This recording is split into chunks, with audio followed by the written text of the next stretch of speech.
I'm Susie Davies. I'm interim dean at the School of Social Work. Can everyone hear me? I know people are going to be continuing to come in, but I just wanted to go ahead and get this day off because we have such a fabulous day in store for everyone, and I know we want to get to it. I want to extend a heartfelt welcome to each of you.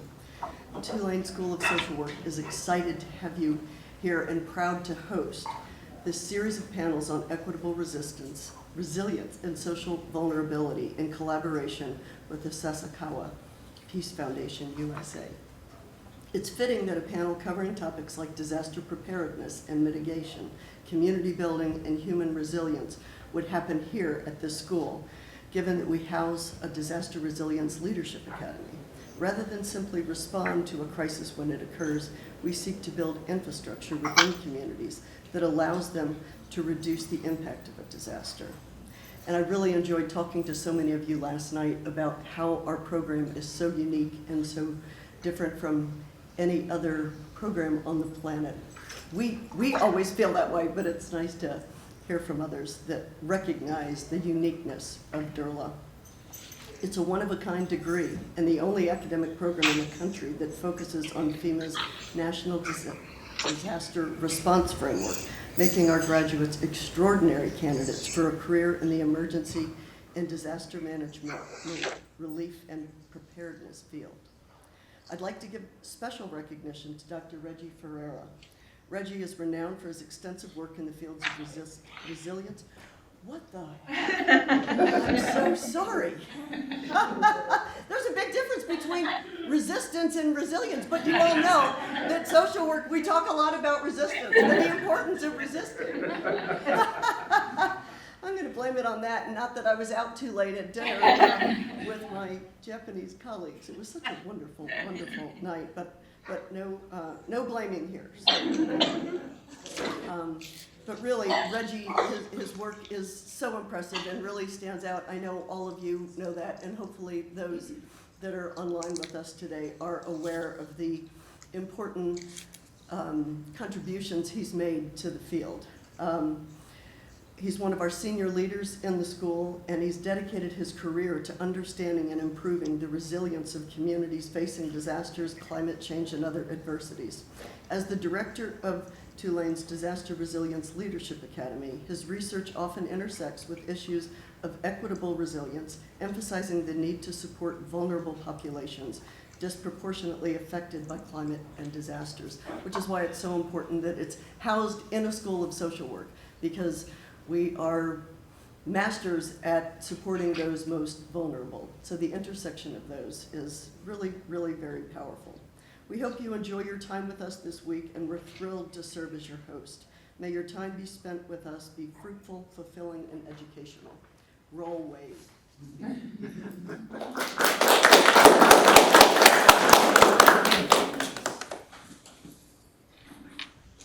Thank you, Dean Davies. Really appreciate you opening up for us, and thank you for also being a supporter of DERLA. Good morning, everyone. I'm Richard Ferreira. I go by Reggie. I'm a tenured full professor with the School of Social Work. I'm the director of the Disaster Resilience Leadership Academy. And then some of you might have heard of the Consortium for Equitable Disaster Resilience. I'm the executive director of the consortium. Welcome everyone that's online as well. We appreciate you joining us. Unfortunately, you'll be missing out on our lovely breakfast this morning and our lovely lunch that we're having, but thank you for joining us online. Most important, I want to welcome our colleagues from Sasakawa Peace Foundation USA and our visitors from Japan. Thank you for being with us, and yes, we look forward to learning from you this week. So our focus today is on equitable resilience and social vulnerability as part of the Sasakawa Peace Foundation's Regional Alliance Series. It's truly an honor to have you all here with such a distinguished group of leaders, practitioners, scholars, and advocates dedicating their work to ensuring we achieve equitable resilience in the face of complex and dynamic threats to our communities both in the US and Japan. Today's gathering holds special significance as it builds upon a foundation of cooperation and shared goals between the United States and Japan. For decades, our two nations have worked together to enhance the safety and security of our communities, not only through defense and economic partnerships, but also through sharing knowledge and strategies for managing and mitigating disasters. Japan's deep experience with natural disasters such as earthquakes and tsunamis, and the United States, and in particular New Orleans, with our experience of hurricanes, have provided valuable lessons for the world in resilience and recovery. One of the most profound sources of learning in the United States came in 2005. We're coming up on the 20-year remembrance of Hurricane Katrina. As we are here today, this actually is our 15th anniversary with the Disaster Resilience Leadership Academy that actually was birthed out of Hurricane Katrina, where the need for leaders were identified that can understand complexities of disaster resilience and can address the multifaceted challenges of vulnerability and disaster recovery. Over the past 15 years, DERLA has played an essential role in shaping a new generation of leaders equipped with knowledge, skills, and ethical grounding needed to address disaster impacts holistically. Through our innovative curricula, hands-on training, and partnerships like this one with Sasakawa, DERLA has empowered professionals from around the world to advance resilience that truly serves all, especially the most vulnerable. The devastation wrought by Katrina was staggering, and its impact on New Orleans and the Gulf Coast is etched deeply into our collective memory. Katrina exposed critical gaps in disaster preparedness, response, and recovery, particularly the devastating impact on vulnerable populations. Many communities, particularly those with lower incomes and minority populations, were left disproportionately exposed, facing systematic barriers and resources and a lack of support. The aftermath revealed the urgent need to build resilience that prioritizes social equity, acknowledging that vulnerabilities are often interconnected with economic, racial, and geographic factors. Since Katrina, the U.S. has taken significant strides in improving disaster resilience strategies with a focus on both physical infrastructure and the social fabric of communities. We've learned that resilient recovery is not just about rebuilding structures, but it's about people. It's about healing people. Japan too has faced similar challenges with the Great East Japan earthquake in 2011 and the tsunami. Their experiences have reinforced the value of strong community networks, inclusive planning, and local engagement. Through this partnership, we strive to transform these lessons into global frameworks for equitable resilience. Together we can address vulnerabilities comprehensively. Our work here today represents a critical paradigm shift that's needed for resilience, that we ensure we can achieve equity.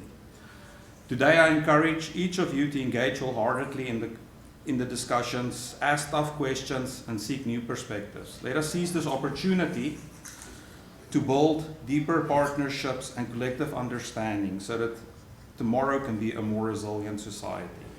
So thank you once again for being here and for ongoing commitment to building a more resilient and just society. So welcome everyone. Just a couple of logistics, and I probably should have started out with these, but our bathrooms are to the left. There's also bathrooms on the 4th and the 5th floor.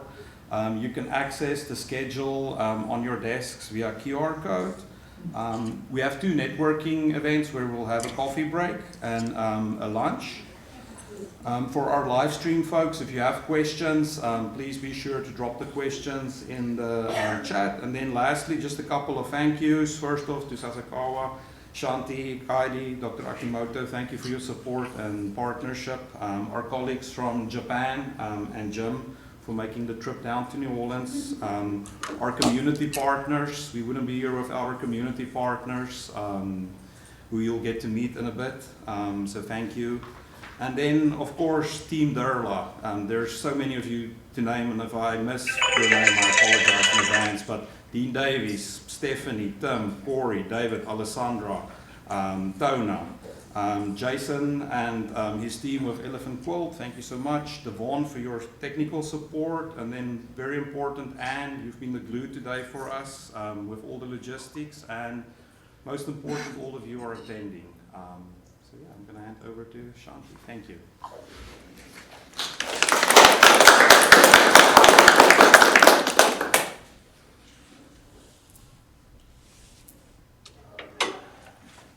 Good morning, everyone. It's so wonderful to be here in New Orleans. My name is Shanti Shoji.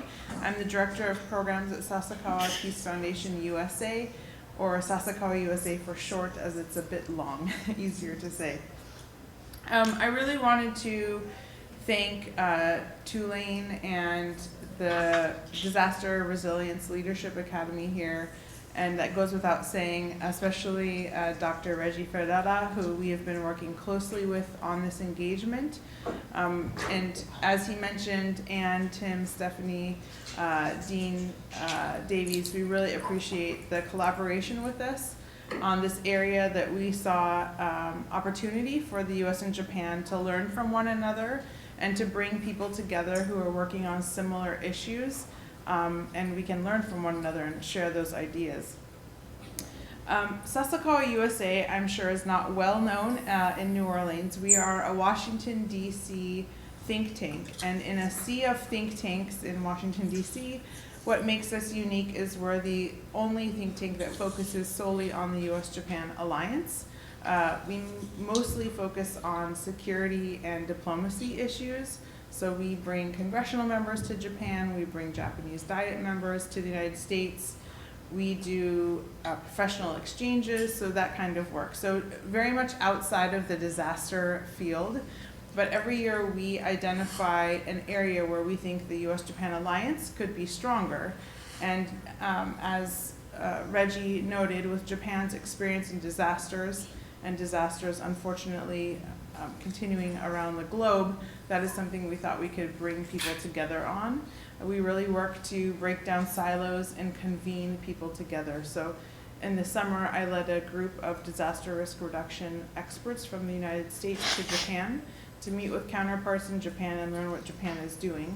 And this is the continuation of what we learned, and we're looking to continue that work. So really thank you to Reggie for partnership and what is a first step of what we see of what's to come. And again, thank you to our two speakers from Japan who you'll hear from, and from Jim Gannon, who came from the US but has a lot of perspective on what's happening in Japan. And for all of our speakers, also Corey, who came from LA, and those who are here, we really appreciate having you, and we look forward to the discussion with everyone, so thank you.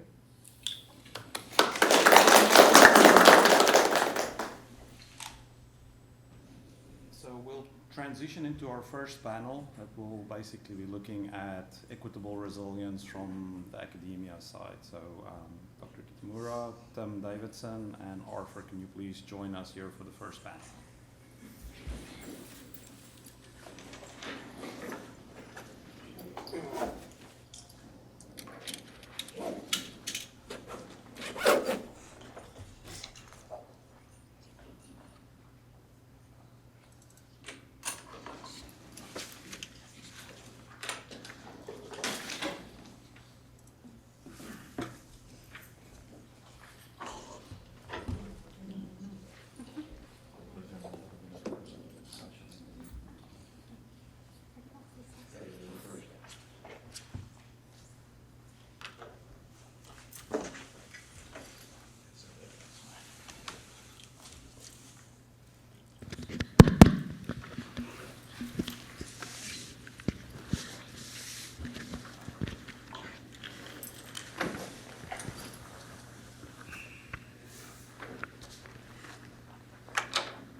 Okay, folks, so we're going to jump in straight this morning. Our first panel is Understanding Equitable Resilience Concepts and Frameworks, where we're going to be looking at the US context and the Japan context. Like I introduced myself earlier, I'm Reggie Ferrara.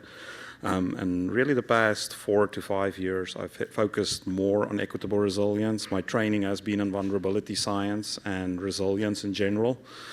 But I've always been very interested in how can we get resources to the most vulnerable during the most extreme times. And yeah, equitable resilience just resonated with me. So I'm going to hand over the mic to my other co-panelists that they can introduce themselves.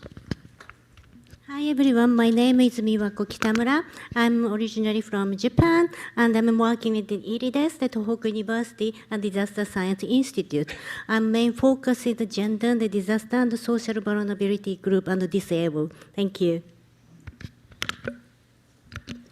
Tim Davidson, I'm the program coordinator for the Consortium for Equitable Disaster Resilience, which is a grant-funded project within the Disaster Resilience Leadership Academy. So I run all things kind of research related on the grant. Good morning. I'm Arthur Johnson. I'm the CEO for the Center for Sustainable Engagement and Development. We're based here in the New Orleans in the Lower Ninth Ward. We're a community-based nonprofit that was created after Hurricane Katrina, and our work focuses around underserved and coastal communities, particularly communities of color, that are impacted not only by disasters but also as being a coastal community and some of the justices and injustices that evolve around that in that point. So it's an honor to be here and to engage in this panel. Thank you. Thank you, everyone. Dr. Kitamura, yeah, you can do your presentation and overview.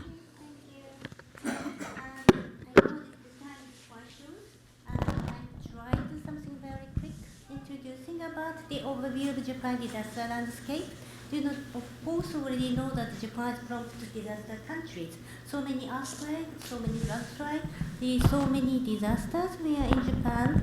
However, the shocking for us is the greatest Japan for us because we prepared well, we just thought. However, it wasn't.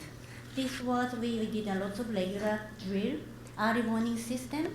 However, some of them doesn't work. That's why so many people die, actually, especially elderly people, disabled people, and it's actually happened. After that, we, of course, Japanese government and lots of legislators trying to something develop our situation. However, it's another shocking thing was 2000, this year, the New Year's not earthquake again. So another very serious things for Japanese aging population. So many elderly people die, and also they isolated for the especially rural area. We can see some kind of clear idea. The city disaster and the rural disaster it's really different. And the kind of the disabled children and her mother, this kind of the there is one example about what exactly happened during the greatest Japan earthquake. You can see the photo. This is the her name is Momoko Takahashi, and we can see it's very difficult to move herself. And also the mother her name is same as me, Miwako. She's a single mother. So what exactly happened during the greatest Japan earthquake? And they are stuck in their room because they're living in a flat, and they need so many equipment. And also at the time, everything has stopped infrastructures. So they are not able to do anything.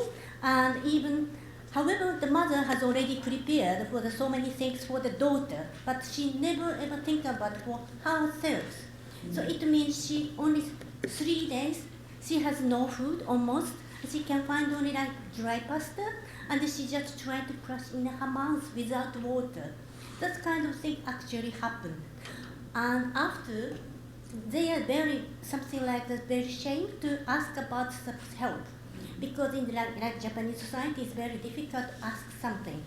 So always thinking about other people, and also that the kind of the massive earthquakes, everyone is very challenging situation. And then this is the result. However, after 10 years, the mother, this is time, the first time she tried to talking about the experience. Before that, she couldn't because so many traumatic memories. However, it takes 10 years, she decided to talk her story because she understands many caregivers like her, the same experience. She really wants to change something. And now she's trying to start some talking, and also she now understanding about exactly happened outside because they are stuck in more than 1 week at their home. They really have no idea what exactly happened to tsunamis. After that, of course, Japanese government tried to save so many people and talking about personal evacuation plan. This is for especially planning for the elderly people, disabled people, how could possibly to evacuate them very safely. This is very important to try to communicate with the community itself, because especially the elderly people, disabled people need so many support. That's why we try to, however, this is a kind of very barrier for the people's protection information. Because some of them very scared to discriminate, they don't want to share the information. That's kind of thing we are struggling with this. And of course, and I just want to share that this is not earthquake. This is a new, apartment after the disaster. However, some of them has another floor in the September as actually damaged again. And you can see this is elderly people. He's 89 years old. He just starting his houses, and he was, before he said it's going to be small house, is very, he couldn't understand because he used to live in very big house. However, actually he told that it's quite comfortable because lots of rumors talking about it, this is a very small house, it's very difficult to live. However, he said, oh, this is very comfortable, and we have a very community moved together. And he is very happy with that. And also this is community evacuation center. You can see so many women because elderly population. And this is a result, many women live longer than men. It means the majority of survivor is women. So that's why you can see that the women have something gathering. They bring in their the vegetables they really own themselves. That kind of community resilient kind of activities even after the disasters. And however, some very sad things as well. This is, you can see, she is 90 years old, and you can see some damage in the inside. However, outside is very minimalized. That's why the government support is extremely small. However, she is not able to live here, this kind of condition. The house is a massive, very big one. And also she is very proud of her house, keep tidy before that. And she is actually ashamed to even ask volunteer to tidy up. That kind of things actually happen in this very rural area. And also this is a new idea. I'm trying to connect the poor experience the great Japan earthquake and something not earthquake. This is some art activity, I have already shown some photograph for the Momo-san. This is a creation for the Momo-san. She's something she can light for her finger. This is using a blueberry actually owned by the Noto. And that's that kind of collaboration with disabled children and trying some connection with the experience to share to another disaster-stricken area. And we are doing that kind of things, collaborate, try to get some money to donate to the Noto again. So that is my story. I know it's very short. No, it's okay. Thank you. And if you have any question and reflection, just let me know anytime. Thank you. Thank you, Dr. Kitamura. Tim, can you maybe tell us what you do and some of the work in the equitable recovery and resilience space, please? Yeah. First off, I just want to say I appreciate the grounding in pictures and real stories. I work in an academic space, so a lot of what I do is very abstract, and so I think I appreciate starting off with your images, et cetera, sharing real people's stories, because that's what it's about. And often in these settings, we forget about those aspects. So I appreciate also the setup of the panel that Shanti and Reggie have set up to have a diverse panelist of practitioners, academics, et cetera, to kind of bring all those perspectives. So anyway, my work specifically, as I mentioned, is really kind of on the academic side. I run the research team, and a lot of our research has looked at most recently basically barriers that particularly marginalized communities in the U.S. experience in disaster recovery. So our most recent work was basically a scoping literature review to scan basically the last 25 years of literature and get kind of an understanding of, okay, what are the common themes, what are the common things that are occurring. I look out in the audience, I see several people that have been involved in that. It's been an ongoing project and have had many people involved, so appreciate everybody's help there. But largely that was to say, okay, what are the issues that we know are there, and can we enumerate them, put them on paper so we can have further discussions about how do we address these particular issues. So within that research, we identified basically 29 specific barriers to disaster recovery in the U.S. I'm sure there are many, many more, but those largely revolved around, people. The process is extremely confusing. People are excluded from the process. They don't have their voices heard. That there's discrimination in all its many forms. That there's issues within how politics and the media can kind of channel resource flows, and it's not necessarily going where it needs. So there are many, many barriers that we identified, and our work now is largely focused on, okay, we know what these are, and in many cases, they're the same barriers that have existed for 25 plus years. So some of the things we identified in the literature is that there's not a lot of practical solutions. There's a lot of conversation of, oh, we need to be more equitable. We need to be more resilient. But okay, what does that mean at the practical level? Like we'll hear from Arthur, how does that play out on the ground?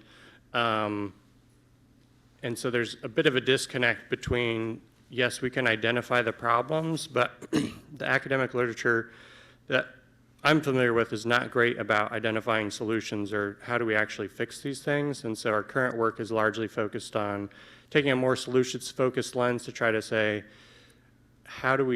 we've identified the issues, how do we now solve those in ways that can actually push, the equitable resilience needle further in the U.S. So anyway, that's a big summary, and I'm sure we'll talk a little bit more about that. But yeah, largely in the academic space. I didn't mention our work also with South African Resilience Academy, which we've literally done studies trying to conceptualize. There's been calls for equitable resilience, like more local focus on how does that look at a local level? And so we've done some work in South Africa as well, Southern Africa, I guess, and trying to conceptualize, okay, what does that look like in this context? A lot of the literature is coming from the West, so taking a different context and trying to take almost this grounded theory approach of like asking people in those communities, what does this mean to you? How does this look? And then trying to capture that on paper. Which is an interesting process, and I'll talk a little bit more about. But yeah, that's some of the work that we've been doing in this space. Okay. Thank you, Tim. Well, I bring looking at the equitable resilience from a couple of perspectives. One, of course, is the community approach and the impact that these disasters can have on the community, but also from community research, the impact of that, because the research is what brings about sometimes changes, both in policy, practices, and procedures. And a lot of that, unfortunately, doesn't get to the community. They just see the end result of something that's changed. And so the community gets very uneasy about the academic approach, the public or governmental approach, and feels that it's not addressing the real issues that they deal with on these disasters. So some of the kind of outline of that is, one is education of the community and public leaders concerning certain stressors, real-time issues, injustices, and the types of disasters. Because here in New Orleans, for such a long time, we've always looked at disasters as being hurricanes and during hurricane season. But now, weather patterns are changing. We're focusing on disasters year-round, not only here in Louisiana and South Louisiana, but also along the Gulf Coast, around this whole country. And so whether it's hurricane season or not, We're dealing with water issues, management. We're dealing with tornadoes and other factors that are impacted because of these disasters year-round in different parts of the country. Another point is equitability of those who are impacted, and can they be, and how can they be impacted? How are they impacted? I'm sorry, in relation to these disasters. These again are really known from those who are mostly impacted, whether they're seniors, underserved communities, coastal community residents, and the impact of looking at quality of life issues. So it's not only just when the disaster hits and maybe their house is destroyed, but again, what does that look like holistically for their whole life? Another aspect of that is also the importance of mental stress. We sometimes lose sight of that there's the anticipation of something coming. So when the weather person says, oh, there's a hurricane in the Gulf, people start to get very antsy and concerned. Even if it's not designed to hit their area, they start to get that anxiety. And that's becoming more and more, whether it's a direct hit on them or in other parts of the country. We also have to look at admitting the right and wrong processes to bring about change. The same as the weather patterns are changing and disasters are changing, usually for the worse, not for the better. We also have to look at what are the right things we're doing and what are the wrong things we're doing. And that again gets into education, knowledge sharing of who's impacted and who are also those who are making or in a position to make change, that are listening to those communities, to those people. That both is also intergenerational, because our young people are also impacted, and we sometimes lose sight. Oh, they're young, they don't remember, they'll get over it. We've seen that with Hurricane Katrina, and in 2025 will be 20 years since Hurricane Katrina.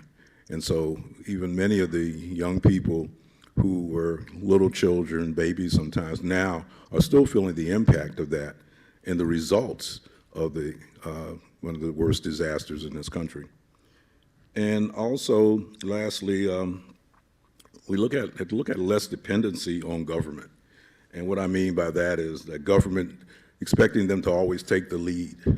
And we have to kind of take control. Doesn't mean we don't want government. It just means that sometimes we're in a better position to be first responders. We can act more quickly. And that means not only our nonprofits, our first responders, in our local governments and communities, kind of setting the pace and the tone while we're waiting on big government to hopefully come in. And we have to look at how do we change this narrative.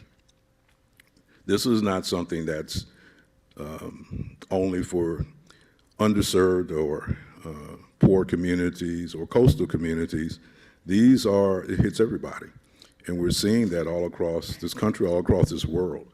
And we also need to have more instances where we're sharing, like we are today, with the United States, with other countries that have been and are dealing with these different types of disasters, and realizing that it's not just one section of this country, but it's this whole country, and admit what we're seeing that's right in front of our face and not ignore that. Thank you. Thank you, Arthur. Thank you, Tim. And yeah, so with this being a concepts and framework session, I do have to bore you all with some theory. So as we know, resilience is very complex. There's a lot been written about resilience being complex. And there's quite been a critique against resilience, because oftentimes the burden is put on the individual. There's also just this push for a return to the status quo. There's also a careless use of the term resilience in general, and oftentimes survival is celebrated at the expense of justice. And a new concept that's really floating around is parasitic resilience, folks benefiting from other, and that really plays in on equitable resilience in general. So to be positive here, what are some trends you all have seen that that you could share with the audience when it comes to equitable resilience, something that comes to mind. So yeah, I mean, do we have any takers on that question? So should I? This one, yeah. This one? Yeah. To the audience, I would like to ask about what are some trends in the space as it related to the equitable resilience. In my answer, yes. So what's the trend? So many trends and the space as it related to equitable resilience. So space is so many meanings. Also, the like resilience, space in the time and space. What is the space for that in this kind of this communication? I always talking about the space is something like this. Even we are talking about space. I think individually we have so many like space idea. So in this space, what do you think about the space is for that? I just asking you as well. It's really what's coming about. You know, what are you seeing anything from an equitable resilience standpoint in Japan? You know, so is there anything new that's coming about? So, like for instance, what we're doing with the Consortium for Equitable Disaster Resilience, instead of just focusing on the constant negative and knowing what's wrong, we try and come up with innovations. So, is there like any innovative happenings in Japan that you could share with us, especially from a research standpoint? Yes, we always talking about like very small example about evacuation center.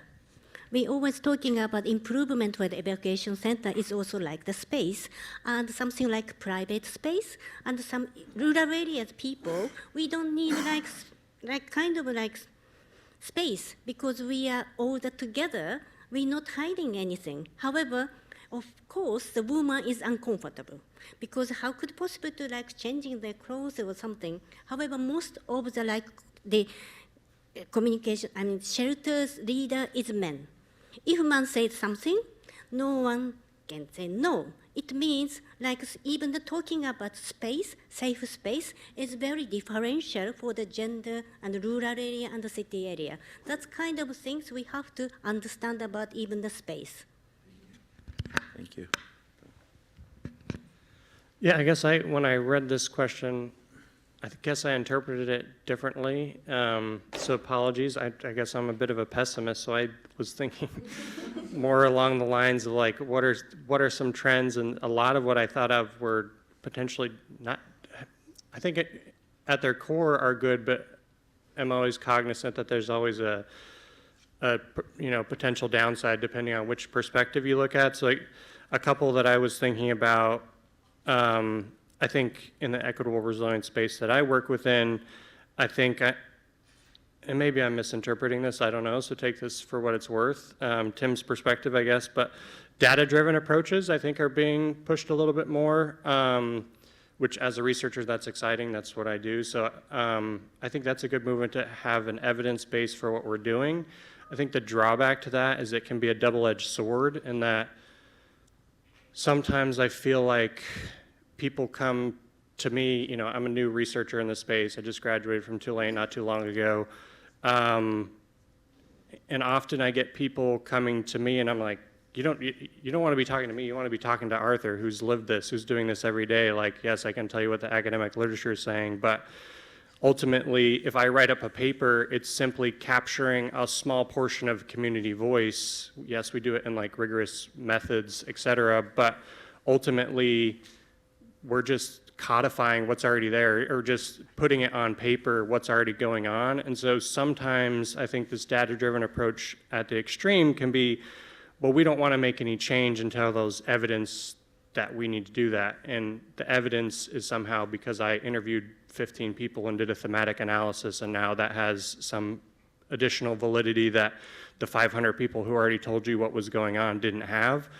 And so I think it's generally a good move. We want to be evidence-based, but also acknowledging that evidence can be sitting across the table and listening to somebody, and it doesn't have to be published in a peer-reviewed academic article. I think generally the fact that we're even here talking about equitable resilience, that's a trend. We're bringing in equity, we're bringing in social vulnerability into this conversation, I think is a trend that I think is good. I think you highlighted some of the potential struggles, that there's conflicting definitions. How do you conceptualize? Whose definition are you using? From what perspective? From what scale? Those can all introduce some rather difficult questions to grapple with. But I think generally just the fact that we're here today talking about equitable resilience is a demonstration of a trend in the field, which I think is generally good.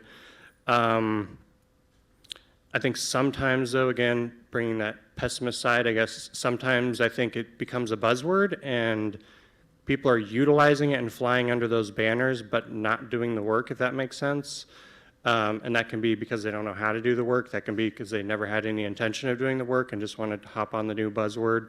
So I think just being mindful as we're engaging in these conversations, is it leaving this room? Is it getting to practice? Is it actually helping people? Or are we just sitting here debating intellectually what's the definition of resilience? What's the definition of equitable resilience? What does that look like when tire meets the road? And so I think, yeah, those are some general trends I'm seeing and thinking about. Did you have? I've got a different question for Arthur. So Arthur, you collaborate quite often with universities and have some successful relationships. Do you mind sharing with the audience, how do you go about these relationships and how do you ensure equity at the end of the day, that we as researchers are not extractive? Thank you, Reggie. Well, the relationships that we've developed and continue to nurture with the universities is bringing sort of this evaluation concept into place of disasters and potential disasters into the community. And it means that from the academic side, you have to come into our space in the community. And we know that it's not always comfortable, but we try to be a facilitator of bringing the academic or the university side in place and realizing that there's the academics, but there's also the practicality. And I think, as we know in social work and other disciplines, you can study it, but then it's truly when you enter into that space, it's sometimes what you study doesn't always apply, or not exactly as it says in the book. But that's important because that's an evaluation of the experiences. And so what we try to do is bring those experiences into a system that works in the community. We know that in this country, maybe in this world, everything is about systems and networks. And we help the community to understand that. Community basically has focused on disasters sort of as a recovery, not in preparation. And so we started looking at how do we prepare, and that's how we worked with Tulane and with Xavier universities, and bringing them into our space to look at pre-disaster preparation. And we realized that the community is not accustomed to pre-preparation. We hear about, June 1st is the beginning of hurricane season, and traditionally for us here in New Orleans and southeast Louisiana, hurricanes don't start coming normally until around August. That impact us from our experiences, but we're also seeing changes in that. But the whole idea is, how do we prepare, like in May, for something that we hope doesn't happen, but could happen? And so we had different types of workshops and different types of events to get the community to understand about preparation. Providing them with tarps and water and sandbags prior to the beginning of the season, but anticipating we hope you won't need them. But if you do, you'll have them, as compared to waiting after the disaster and you got a hole in your roof and now you're trying to figure out, how do I get it tarped and who's going to help me, and some of the ills that happens with that as people are coming around taking advantage of people who are in desperate need. And so we started that process, and 2 years ago, and we really have gotten a lot of traction with that as communities understand that. And then we can evaluate that. So from the academic side, we're able to take documentation those who participated, of their thoughts on that, of why, and getting that in that mindset that if we prepare and we don't need it, wonderful, but if we do need it, you have a start, a jump start, in that recovery process. That too has helped with working with the universities, with Tulane, and doing that when it's not hurricane season. So the whole aspect for what we do is looking at now that we're getting the end of hurricane season and but the work continues. And we're not hopefully under the gun of a disaster where we can start looking at things, start preparing, and resources. Now, that's another key aspect. These things are not free. So how do we get the resources to get the tarps, to get hurricane preparedness kits, and to get the community as well as the academics to work together? Our students are a great source because your students, or our students, at the university level both understand the academic, but they also understand the practicality because they're many times facing it in their own communities. And so together we're able to bring about a change and start changing that narrative, not waiting for recovery after, but in preparation before. It also sends a message to our policymakers, our governments, local, state, and federal, that these things are happening. And they're not happening because they're saying it should happen. It's happening because the community is saying, hey, we need to do this. And we understand why it's important. And things also such as solar generators, which after Hurricane Ida, we were able to get some solar generators, and we started giving those to seniors and families who had health issues, that when electricity goes out, there's a big concern. And we tell them that, you can use it. You don't have to wait until there's a disaster. You can use it anytime, but you have it there. So even if the lights go out for a short span of time, you can use that generator on that basis. And it's yours to use. It's not going to be taken back. And again, it takes a while for the community to believe it, because community has been told a lot of things over time, and they usually are skeptical when you say, oh, if I take this, what does that mean? What are you going to do? Is it going to cost me? Are you going to bill me for it? Things of that nature. And we sometimes, we kind of inside laugh, but we realize these are real questions out there. This is what the research is telling us, and this is why we have to start utilizing the evaluation of our experiences. And one other thing I'll say is the definition of equitable resilience. These terms, these are academic terms, political terms, and the reality is how we treat people, how we work with people, how we understand the stressors that they're facing, not only after a disaster, before a disaster, in preparation and year-round, and what does that mean to their quality of life and how they see it. Because it doesn't matter what the research says or the polling says, it's kind of what really happens. And that's where we have to where the rubber meets the road. We have to do more and more collaborating together. There's got to be more research resources to look at these aspects of it, but also incorporate it in that research, or in those research dollars to also provide some of these needs in preparation of a disaster on that point. So together, you can get more accurate information, and then we also have to look at how do we change policy? How do we take the research that we're seeing, and then how do we use that to bring about a change with our policymakers? That's a tough one too. But we can't just rely on that. We have to also continue to do the work we have to do, because 6 months from now, it'll be hurricane season again in June, and that's a short span of time. And it doesn't mean that the world stops and has no disasters. There are other things that are going to be going on. So, we have to work together, utilize the importance of that, have more seminars and workshops and events and sessions, and come into our community with those experiences so that you're hearing from the community, you're coming into their space, because many times, we have these events like today, and we have them in a safe space. But it's not always quite convenient for community, or maybe community is not always invited. So, but we need to do more of that. They need to hear also from our colleagues across the world, to know that they're not the only ones in Southeast Louisiana that are being impacted, that it's happening across the world, and seeing that, and that means sharing, that means opening up. And that too is not always an easy challenge to make.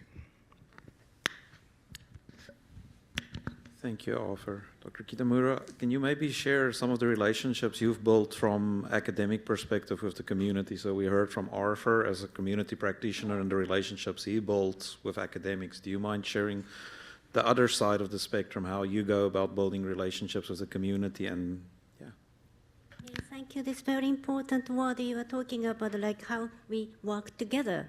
Because especially small community, we are talking about only in the community they are stuck.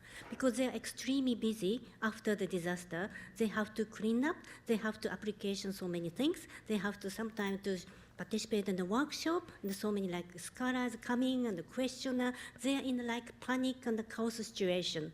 So in that case, my experience about the Great Japan earthquake for the working with the like community people and also not earthquake, and I feel that especially the very different approach we definitely need in each community and also city and rural area, as I explained before. Especially rural area, their relationship, especially the researcher, they don't know us anything. The first approach should be very polite, just say hello, doing a volunteer, and then do some work. Otherwise, their answer has been changed. I realized that the same things what the Great Japan earthquake. I asked several things like, what do you think about the seawall? And the first they said, oh, we don't care, it's fine.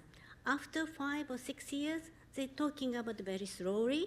First, it was very shocking. It was so giant. I never thought about that the height was so big and the negative effect on the environment. That kind of things is exactly happened. If we collect something like long information, something negative, our academic know all, in that case, I think we have to respect the community, how to approach. It takes time. Of course, sometimes we need like rapid correction. However, we have to think about long term to take very respected community people and very carefully and sensitive approach. That I would like to just share with my experience. Thank you. Tom, yeah, what's your experience in terms of connecting with the community? So obviously we had Hurricane Katrina, and a lot of universities who's not from Louisiana or New Orleans came in and parachuted in, and a lot of relationships have been fractured. And I believe you've been fairly successful building up relationships with the community. What's sort of some advice you can share with the audience? Well, I'll just preface this that I feel like a bit of an imposter. I look out at some of my peers who've dedicated their lives to this. I'm new in the space, so this is definitely a new area for me, and I know there are many people in the audience now that could give a whole lecture series on this, but I think generally, and I think I was just recently at an academic conference similar to this that was kind of a mix of academics and small community-based organizations, and we were talking about this, and one of the community-based organizations put this analogy forward that I think kind of stuck with me, which is if you're going to a potluck, you don't want to be the person that doesn't bring a dish. So here we have meals where everybody brings, you get together, Reggie brings the rice, I bring the beans, Arthur brings the salad, whatever it might be. You don't want to be the person in that communal setting who doesn't bring anything. And so the question and my main takeaway from that is, what's the hot dish that you're bringing? I think when you approach communities often as academics, sometimes it's easy to just be like, oh, well, I can, what information, I'm going to get this great information for my study, but like, okay, great, now we've defined what is equitable resilience in Southern Africa, but what is that, or in the US, whatever context it might be in, but what does that mean at the practical level? And I guess always being cognizant, what is that hot dish? Am I bringing a hot dish? Do I not have a hot dish? And thinking about what can we give back? Because I think often within the research realm, it can be quite extractive. And I think part of that is because sometimes we can get in like a savior mentality of like, oh, well, my research is saving the world, et cetera, when in reality, often it's sitting in a dusty article somewhere now behind, you know, a paywall that nobody can access. And so really thinking critically about what am I bringing to the table, and if it's nothing, maybe don't go. Thinking about and thinking sometimes, I guess, a bit creatively about what is it that I can bring. You know, as academics, we have access to, you know, particularly at institutions like Tulane, frankly, millions of dollars of research that's behind paywalls. Can I help communities access that? I have access to grant research databases. Are they needing grants? Can I help them do some searches? And so thinking, you know, not just, I guess, in the context of research, like how is my research going to help, but are there other things that I have access to because of my points of privilege being at an institution that can help out communities? I think it goes a long way to give some thought about what's the hot dish that you're bringing. So our final question is really focused on what are the gaps in the research as it relates to social vulnerability and equitable resilience. So, I mean, there's really been Goldring, for instance, points out, you know, there's a call to conceptualize equitable resilience more locally. We've seen, according to Martina, surge in equitable resilience research.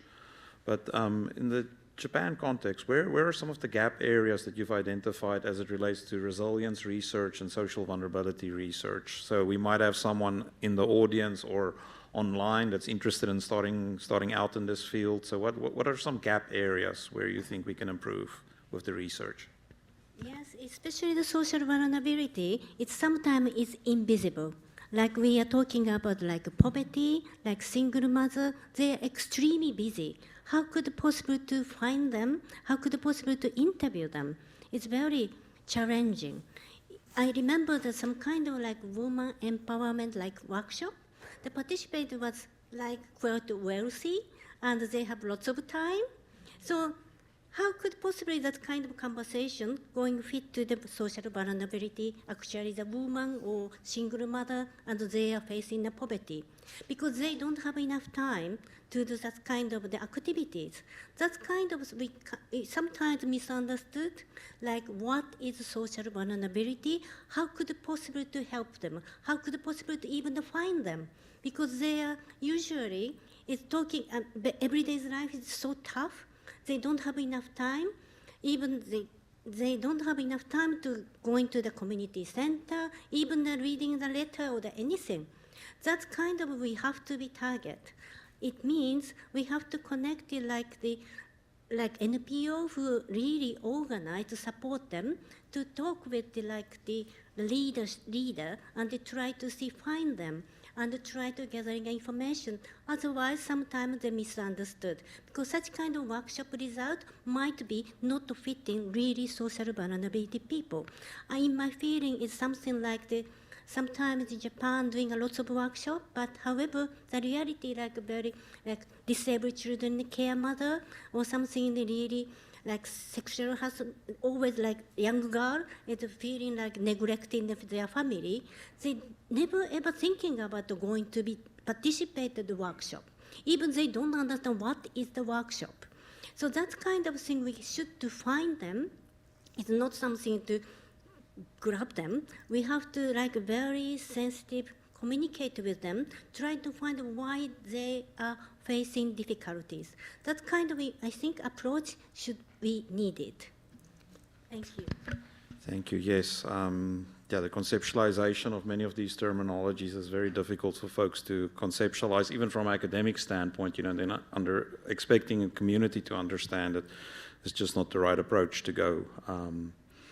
So yeah, we're almost at close, but Tim, I'm gonna pass to you now over. Tim, maybe just some of the gap areas you feel you've identified? Yeah, I'll be very brief, but as I mentioned earlier, I think in our space that we're working in, which is, you know, the largely within the kind of what we call the ecosystem of aid, which is kind of the, the responders, et cetera, people helping out in recovery. There's the academic literature is not great about posing practical solutions. So I think,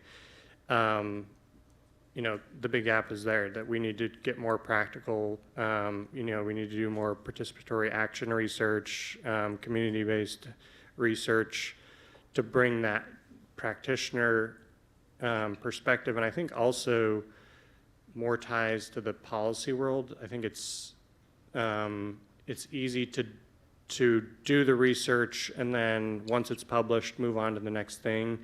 But I think getting those things to actually impact policy is another kind of gap. So largely, I think just more action-oriented research is the biggest gap that I see in our field. I see that, we have to do collaboration. It's collaboration, communication, and then outcomes. Because, of course, the research, once you do the collaboration and you finish the research, what are the outcomes? And that's what's needed for a community. The documentation is great, but it's got to lead to something that brings about change. And as we do collaboration with academics, the collaboration with community, through community-based organizations, nonprofit, neighborhood associations, looking at how we blend together. And if a nonprofit or community association, neighborhood association is not a quote-unquote 501c3, that doesn't mean that they're not credible or can provide something to the mix. And sometimes we put certain frameworks and labels on these efforts, and then the community gets frustrated because they are intimidated. They're not got this label, and so they feel that their worth is not worthy enough to participate. So we have to change that focus, and some of that is changing somewhat as we look at these different research grants and community research being in play, but there's still a long way to go with that. Then we have to take, as Tim has said, that documentation, that research, and then to bring about to our policy leaders, policy and policy sectors to change, because so much is based on how they perceive it, and in many cases, the policy leaders and the policy sector is not involved with a disaster. We found this here in New Orleans and Katrina and others. Our policy leaders, local government, they have the ability to go somewhere else. They get on a plane and go somewhere and then come back when it's over, and then people are still there. So we have to see how we can, that's more the communication level and looking at the outcomes. Also, one other point I want to bring up, and that is the culture of our community. Here in Southeast Louisiana and the Gulf Coast, around this country now, we're a multicultural, multi-heritage communities. And, as we talk to our colleagues in Japan, there's a certain culture, and has been said that, well, and maybe in Japan, we don't feel like we want to ask for help because it's part of the culture of dependency. And so we have so many cultures here in these United States. We have to understand the culture and the impact of that. Here in Louisiana and New Orleans, for example, greater New Orleans area, we have those who don't leave because of a hurricane or because of disaster. They're afraid for a number of reasons. Their culture says, well, we got to do it ourselves too. We're concerned that our property will be destroyed or some way swindled out of us if we leave and don't be there to protect it. And so we have to understand the cultures there and then provide processes and mechanisms of how we deal with that. The disaster center, as we saw on the slide, is an interesting concept in relation of getting people to come together, not as a shelter, but more so as an element of their quality of life. And again, that's, I'm sure, a mind change as you said, that it's infringement upon who I am, but to come in together, maybe with people I know, maybe with people I don't know, and to help. But we have to realize and understand and be receptive to that, and that's both from the academic side as well as from the public side. The community kind of understands that and put in place things that sometimes can be small but can bring about a sense of ownership and collectiveness as we come together to deal with disasters and deal with the issues that we deal in our community. Thank you, Arthur. Okay. So we're going to open up. I think we have time for 1 or 2 questions from the audience. I don't know if there's any questions online. Yeah.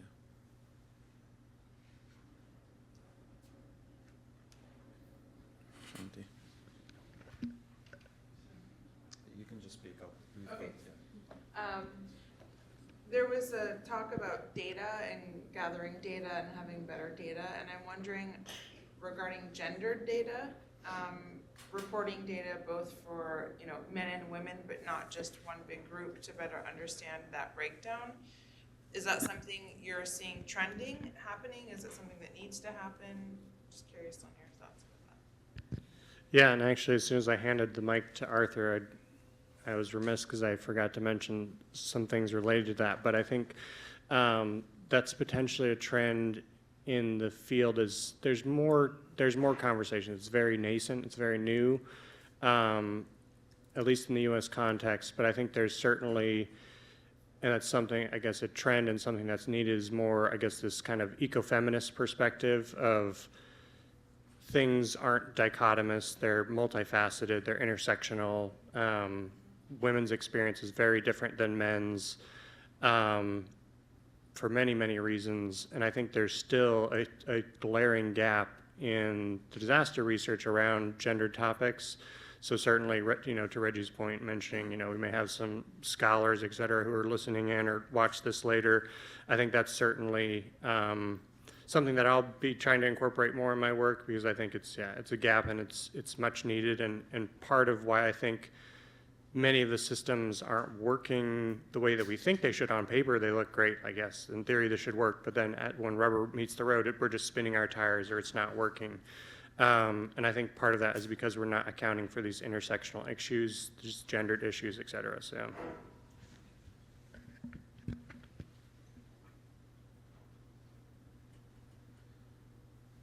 Kayla? I have a question in the sense of here in southern Louisiana, we're constantly impacted by disasters back to back. Every year we're at risk, and it's very similar in Japan, like how you're explaining it's in the Ring of Fire, where just the constant fear or impact of disasters is constantly happening. Well, how do you efficiently set up disaster preparation when you're still recovering from a really bad disaster or a really terrible earthquake that happened this year? So how do you really mitigate while you're still in the process of recovering? Yes, in Japan it's very small, even though we have the variety of disaster and prompt is occurred, and we doing lots of drill, so many preparedness, and also disaster education in this primary school as well, even though happen again. And then some areas and thinking about, disasters may be coming, that's because it's nature, we just accept it. However, if you prepared, you can do like the disaster, like the damage minimalized. It means you can save someone's life. I think like in that case, disaster education is really important. It's not only the school. We are something developing, we have to talk in the evacuation, even the route in the family member. Like having a dinner together and talking about the family. What do you think? If you have an earthquake now, or if you are in the school, where are you evacuation? Where we meet? That's kind of the small things, like everyday conversation. We try to something in like family size and sometimes the evacuation size, because natural disaster is suddenly happened. We really have no idea where you are, what time. So that kind of things we have to wear is very important, even we have so many disasters. And of course, we have so many failures as well. However, even a small development is we need it because we really want humans' lives. That is our aim. It means, I think even the small children, the mother can understand. Even talking about a small like family plan, evacuation, where we meet if something happens. That's kind of small things. I believe that we can improvement. And also we don't need to spend huge amount of money. That is my answer. Thank you. Thank you. Question from on Zoom, Yes. from Eric Sparks. From an organizational perspective, what role can private entities, corporations take beyond financing to increase resiliency in their communities? That's a hard question. Well, besides financial resources, there is kind of to help to change the narrative, to have buy-in from private industry. When I look at outcomes and that needs to come from this, it means private industry needs to buy into understanding that we have to change this narrative. And the impact from private industry and businesses is the fact that when we have disasters, it not only impacts the community that the disaster hits, it also impacts the economics of that community, businesses, and industry, not only from people not being able to work, but the industry itself. And so we have to realize that this is a collective effort that has to be done. It can't just be done by government or academics and understanding that, but that private industry plays a role. As we know here in our country, and here in the United States, the importance of private industry, more things being privatized out of government into the private industry, means that private industry is playing a role in making policy decisions and understanding that. And one thing that private industry does understand is when they lose money, and and what that entails. So to me, we have to modify our narratives to some degree of bringing private industry into the mix, not sitting on the outside. The same as we look at and bringing policy makers in, and really in that policy, and this is nothing new, this has been going on for several decades in relation to private industry influencing policy. Most of the time it's done to help their bottom line go up. But also, this is also part of their bottom line is when you don't have workers, when you don't have communities, even when your facilities are impacted, and what that means not only in the place where it happens, but also in their whole organization, a whole business. And so we have to bring that to light and realize that both community understands that point and what we bring to the table, and making sure that that collective includes private industry in those aspects. Now, we realize that not every industry is going to be receptive, but when we can find a trigger, a hook with one, I think we have to work in that direction. And we also have to realize that as nonprofits, as community, that we're not only just dependent upon grants from foundations to bring back resources, but we also need private industry who makes profit from our communities, within our communities, to also add to that mix to bring both resources, financial and manpower. Many organizations come and they want to do some service in the community, and they come for a conference here in New Orleans. They want to have a day of service to help. So we need to extend that not only when they come for a conference, but as part of their routine and in their corporations and in their businesses to bring about change, not only once, but throughout the year, in helping to bring that, because it's going to impact them, and the outcome will be positive for them as well. I know we're out of time. I just wanted to one sentence chime in to philanthropy, corporations, et cetera. I would just suggest avoid greenwashing, do the work, don't spend more on marketing, et cetera, that putting up this green image and like actually just do the work. That would be my suggestion to that. Thank you, Tim. Thank you to the three wonderful panelists sharing your knowledge with us this morning. Yeah, really appreciate your time. So we're going to move on to our next panel. That's the community practice panel, that will be moderated by Professor Corey Ide and Senior Fellow with DERLA. So we'll have a transition of about 2-3 minutes.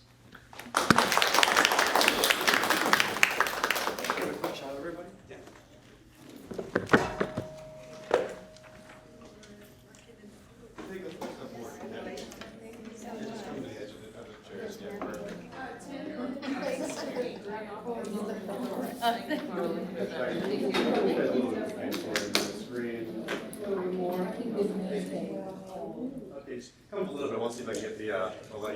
Perfect. Okay, here we go. Yes.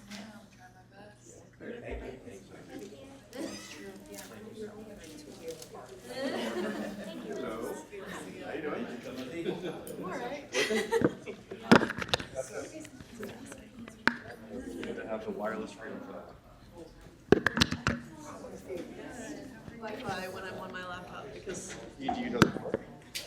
not when I'm not in my office. Open in the office. Are you plugged in the office or just the Wi-Fi works there? It just works there, I think. I don't know. So yeah, the battle. Yeah, it happens. It happens. Yeah, that's how my job is. Someone we're just yes. Okay, so everything is here. Yes, everyone. Okay, cool. And then like, yeah, we do. Good deal. So I'm looking at rebuilding together bayous. So we're building together bayous.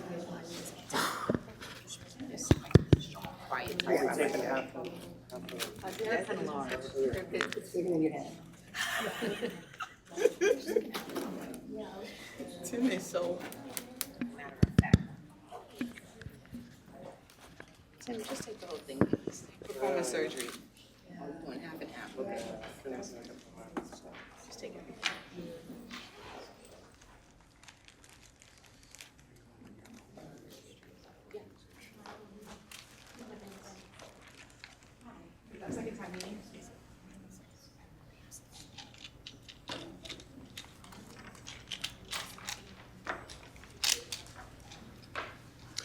Well, good day to everyone that's continuing to join us and those that maybe have just joined us online. My name is Corey Ide. I'm a senior fellow at Tulane University School of Social Work and specifically within the Disaster Resilience Leadership Academy. My day job is as a practice leader for a firm by the name of BDO, where I primarily serve nonprofit clients as well as state and local government organizations. For state and local government organizations, oftentimes that service is really at the intersection of federal dollars and how those play out into services and programs in our local communities. And for the nonprofits I serve, it's often organizations that are in the health and human services space, international NGOs, and in the broader emergency management space. It's lovely to be with you all here today. We've got an incredible panel that's going to continue on the topic of equitable resilience and specifically social vulnerability. And today is going to be focused on community-based approaches and really lessons that each of the individuals here have learned and are practicing in their communities writ large. So I'm joined by a really impressive panel. And I'm going to highlight those individuals, but as I open this up, I'm going to ask each of the individuals to just give a short introduction of who they are and the services and the work that they do within this space. So with that, we have Yumoki Mori from Kamachi Plus joining us from Japan today. Had the opportunity to see some of the work of Kamachi Plus, and it's just quite encouraging and uplifting. We have Sarah Parks with Grace and Greenlight, local to New Orleans here, which is really at the intersection of what I would consider resilience and really trying to drive community adaptation. We have Nyoki Kosi Brown with the Innovative Approaches Counseling Center. Thank you for joining us today, also local, as well as Candice Sorapuru, who's going to also be joining us with the Innovative Approaches Counseling Center today. And last but certainly not least is Dr. Geraldman, who is with Loyola University, not to mention Jacksonville State University, as well as Tulane University for just a couple of her affiliations. With that said, I will hand it to Yumoki for introduction, if you don't mind, and a little bit of orientation of your work. Should I use my slides or later? If you have slides, yes. Okay. Yes, you can do that. So I need a pointer.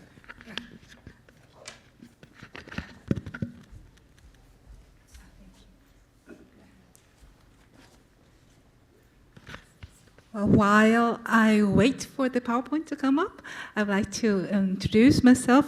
My name is Yumiko Mori, and I'm the founder and the chairwoman of a nonprofit called Komachi Plus. And today I'd like to introduce to you some of the local and community-based approach in Japan in small scale, but which is very important because in times of disaster, these small-scale community-based organizations are very close to the community, and they are touching the most vulnerable people. So how to catch the voices of these small-scale organizations is very important. And also, I would like to focus more on the preparedness of the disaster rather than aftermath, because people forget, unfortunately. And also that people forget to include the people who are vulnerable in terms of planning, and also in workshops and many of the places. So I would like to focus on that as well. So let me start with my very short introduction of my activities. Komachi Plus, which means is raising the child with the whole village, which I heard yesterday is that in US people say it is, what was it? It takes a village. It takes a village, yes. that's the word. And I founded this nonprofit in 2012 because I was in postpartum depression after I gave birth to my 18-year-old daughter. I have one. And I didn't know I was in the postpartum depression.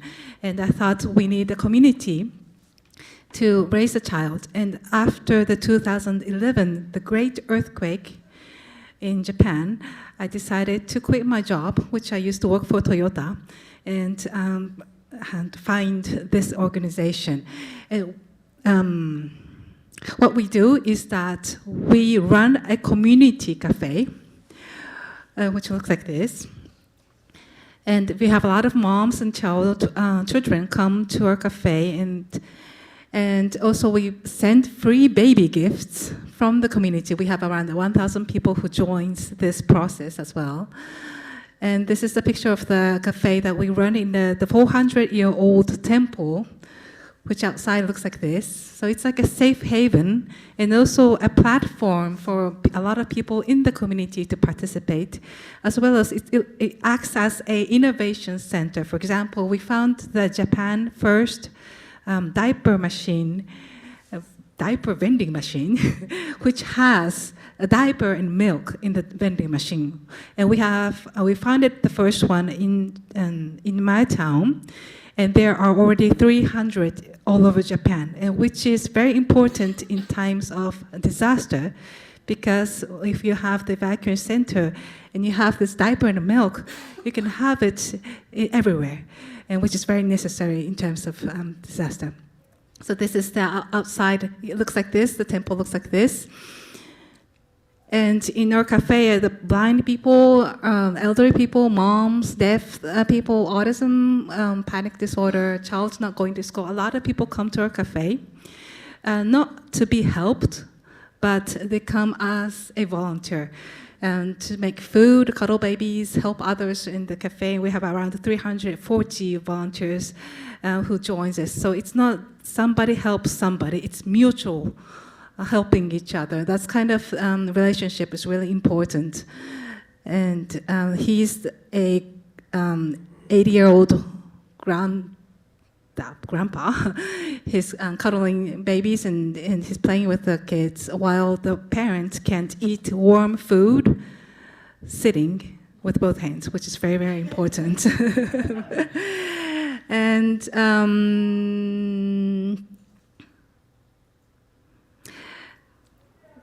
I would, in the panel, because I know we have a very short time, I would like to introduce with you some of the fun theories, which I think is very important for people to participate, such as the summer festivals, which including the kids with the medical care, and also how we make the databases for the unheard voices, and may have a workshop with that.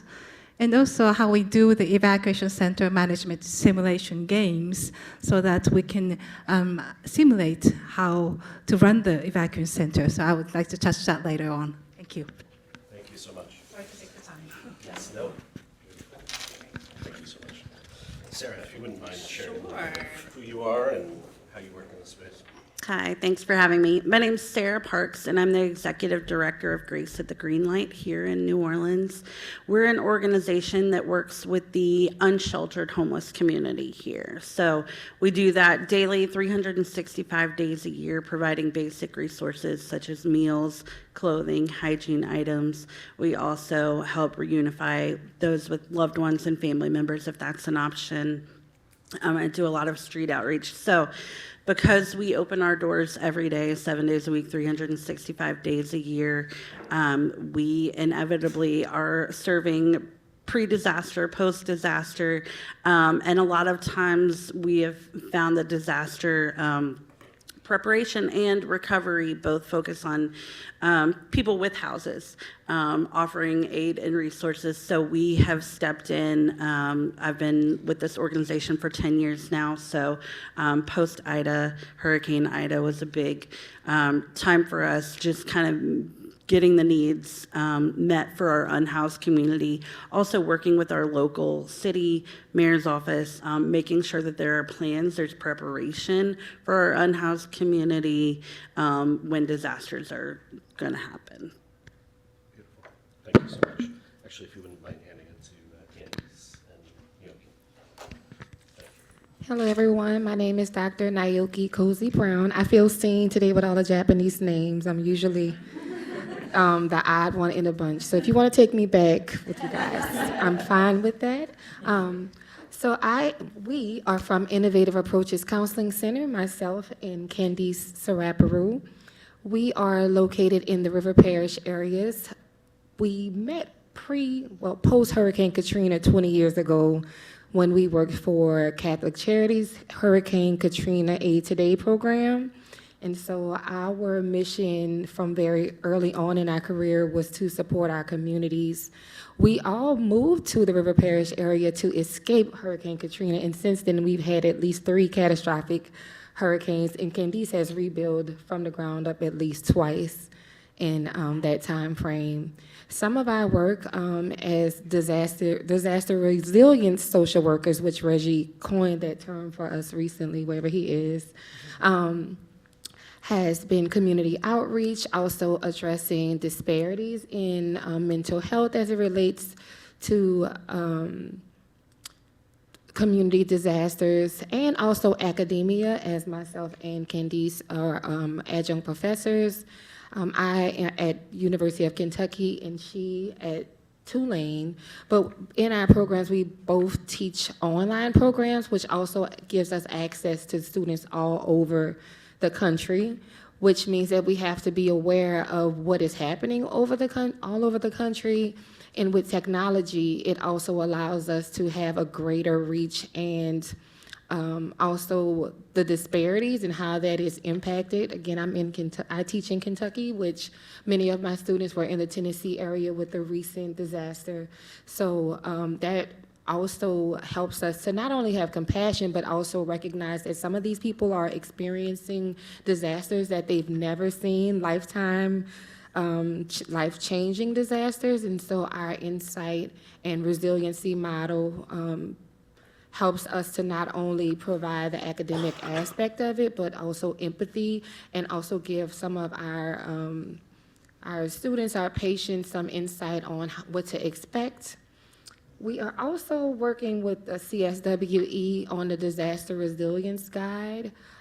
So this will be coming down the pipeline to assist academics on how to implement a real social work resilience, disaster resilience model into education.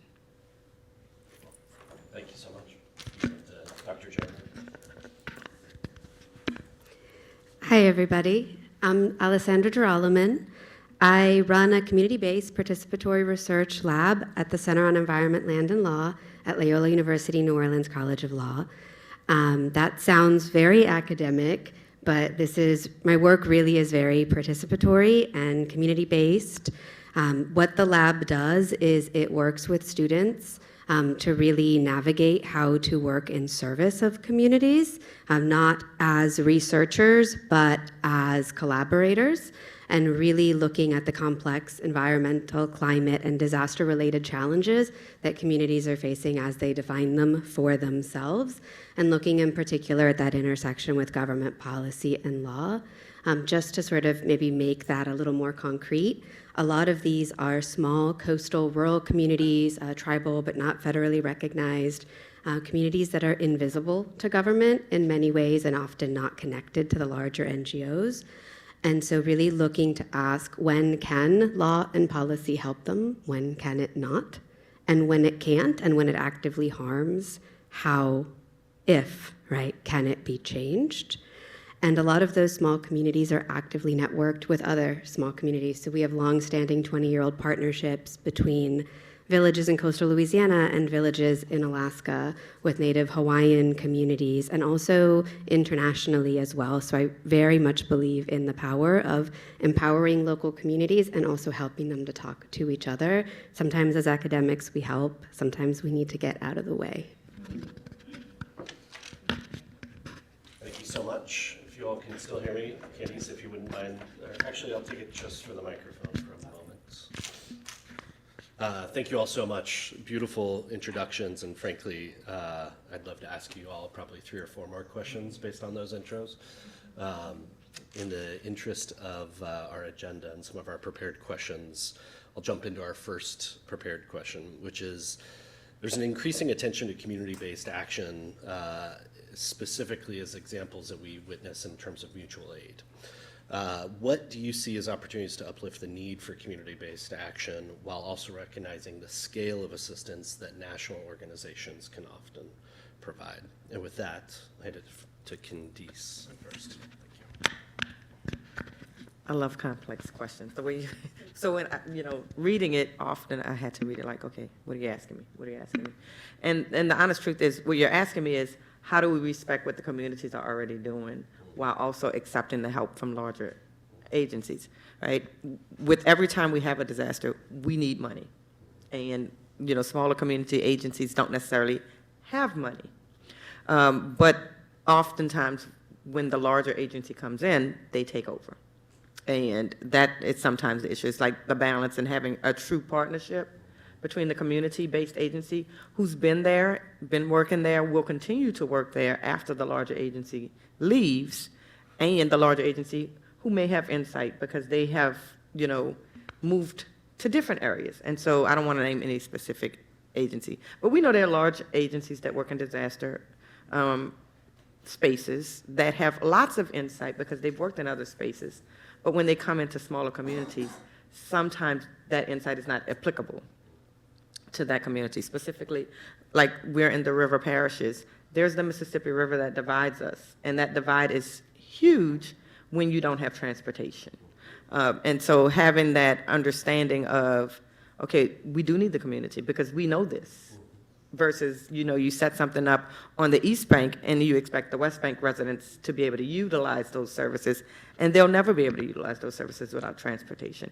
And sometimes, because of the disaster, the roads are blocked, and they literally can't, even if they had a car, get there. And so that's the space of really having true collaboration, and I really think having the larger agencies being involved continuously is a space that we need. So not just coming in response, as we mentioned, there's such a list of disasters to the point where we have to normalize it, and that's one of the things.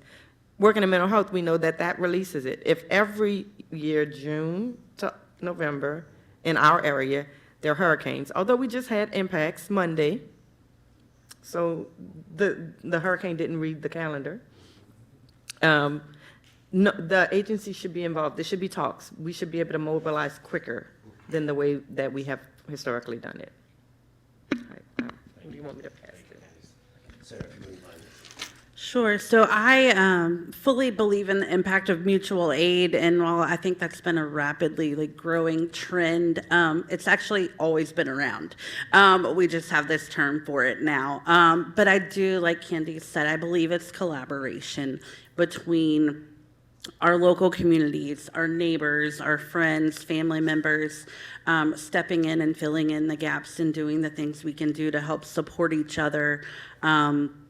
But also when we have these national organizations and larger organizations come in, they need to get involved with the local organizations that are doing it on the ground every day. I'll give a great example of this is post-Hurricane Ida, a national, or actually a worldwide organization called World Central Kitchen came in and partnered with our organization, and because of their service, they were able to provide hot meals where our power was out. We could not cook when normally we provide hot meals for our unhoused every day. But because they had the financial support, the labor, they supported us, and by donating 200 meals every day, which we would pick up and then give out to our community. So it was a truly beneficial partnership where they listened to what the people needed, and they listened to the people on the ground that do the work every day, and it benefited all. Thank you. And Dr. Joel.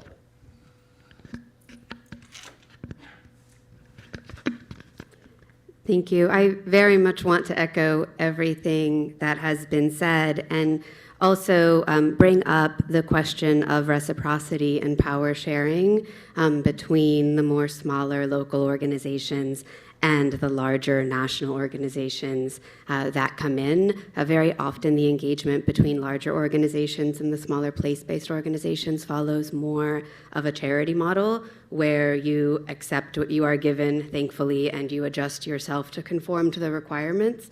And I'm not suggesting those requirements shouldn't exist, but there is a certain assumption that if small local organizations formalize and begin to look more like a smaller version of the international organizations, that will be better, and that can have some advantages, but it also can actually take away the trust, the flexibility, a lot of the very sort of hyper-local components that made that organization work in the first place. The second thing that I would say is that I wish that there was more coordination between the larger organizations and government and other entities prior to their coming to engage with the local organizations. I've been working with many very small place-based organizations for over 20 years now, and when it comes into fashion to help them out, everybody descends, and it becomes a tremendous burden when a part-time executive director doing this work out of their home office is suddenly expected to respond to 10 different donors that want to visit, and maybe one of them will fund. And if we could coordinate more on that larger end, we could reduce some of that burden and be more effective with that resourcing. Can I highlight some points? And Kaida, could you give the slide again? Thank you. And I would like to truly echo that as well. With the word of the collaboration, I actually agree to that. And we need to practice collaboration a lot. That's what I think is important. And when we talk about practicing collaboration, we need to practice the quick delivery of information and throughout every corner of the streets of the village. And that's the hardest part in terms of disaster, because you need to have the information quick into the center, and you need to disperse it at the same time. And when you want to practice it, what we do is that, I want to go to the slides beforehand. Thank you. What we do is, nope, one before. No, yeah, no, the one before, two before. Yes, thank you. What we do is that we have this summer festival in our town where the big enterprises, small merchants, and the local government, a lot of people gather and prepare for 6 months to just have this one-day summer festival. And we have about 30,000 people coming in one day. And what we do is that we prepare this environment for the medically cared children and siblings and family to come to the festival, and also to create a booth for them to sell products and designed by their eye movement as well. And what the important part of it is that everybody knows about them, and they need electricity 24 hours. And when in times of disaster, they will be the first ones to need the electricity. So the community needs to know them at the first time. And also we have this kind of association built every single year of this 200 volunteers, and we practice delivering information every year. So when in times of disaster, this kind of association comes into in order and can deliver information. So that's kind of the practice that we do in every single year, and that will be the preparation for disaster.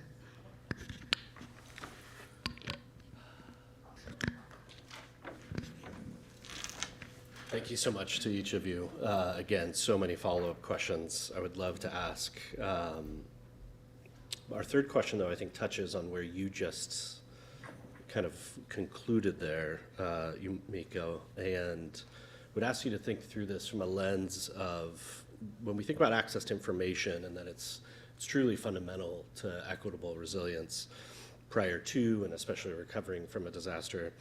How do we see community-based actions as a means of mitigating mis or disinformation? This has recently hit a lot of the press following Hurricane Helene and Hurricane Milton, but this is not new, right? But we're certainly seeing this communicated and publicized more broadly, especially in the United States, potentially as a result of the election cycle we've just been in as a country.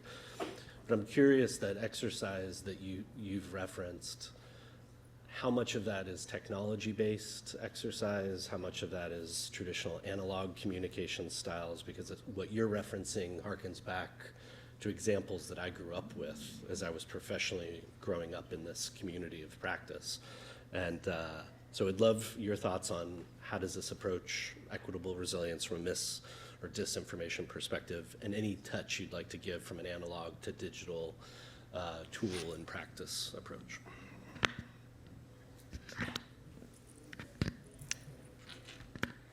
If I would like to give a touch in terms of technology and analog and technology. What we do is that we make databases of the unheard voices in the town, in which we have over 1,000, and those are the voices of the people who are never comes to workshops. There are people who are taking care of their elderly parents or their sick children, and in very hard situations, and how we make a database and we pick up around 60 to 90 of those, and we bring it to enterprises, we bring it to the local governments, and we do workshops everywhere in the town. And that kind of data that's technology-based. But the workshop is very analog. So it's like a combination of the database and the analog human-to-human based communication, and to make them think about or imagine about the hardships of their lives and how they gain the information in daily lives. Because if they don't know how they gain the information, we would never able to give the information in the right channel. So that kind of practicing the imagination of these points, both digitally and analog, I think is very important. Thank you so much. Dr. Charlton, if you care to speak to it. I think the main thing that I would really emphasize in thinking about this particular question is the importance of trust and relationships. As your example pointed out, when you have this ongoing relationship, these ongoing collaborations, that trust makes it easier to then have that kind of communication continue on. When we think about misinformation and disinformation, this is often happening in spaces where there is already a general lack of awareness of how these systems work, and these relationships are lacking, and so that vacuum is filled in, right? And what Arthur described earlier, sort of coming to visit, folks coming into the community, I think there are ways to build this trust and to really be working together, not just to build resilience, but also to establish those communication patterns and that reciprocity with the community.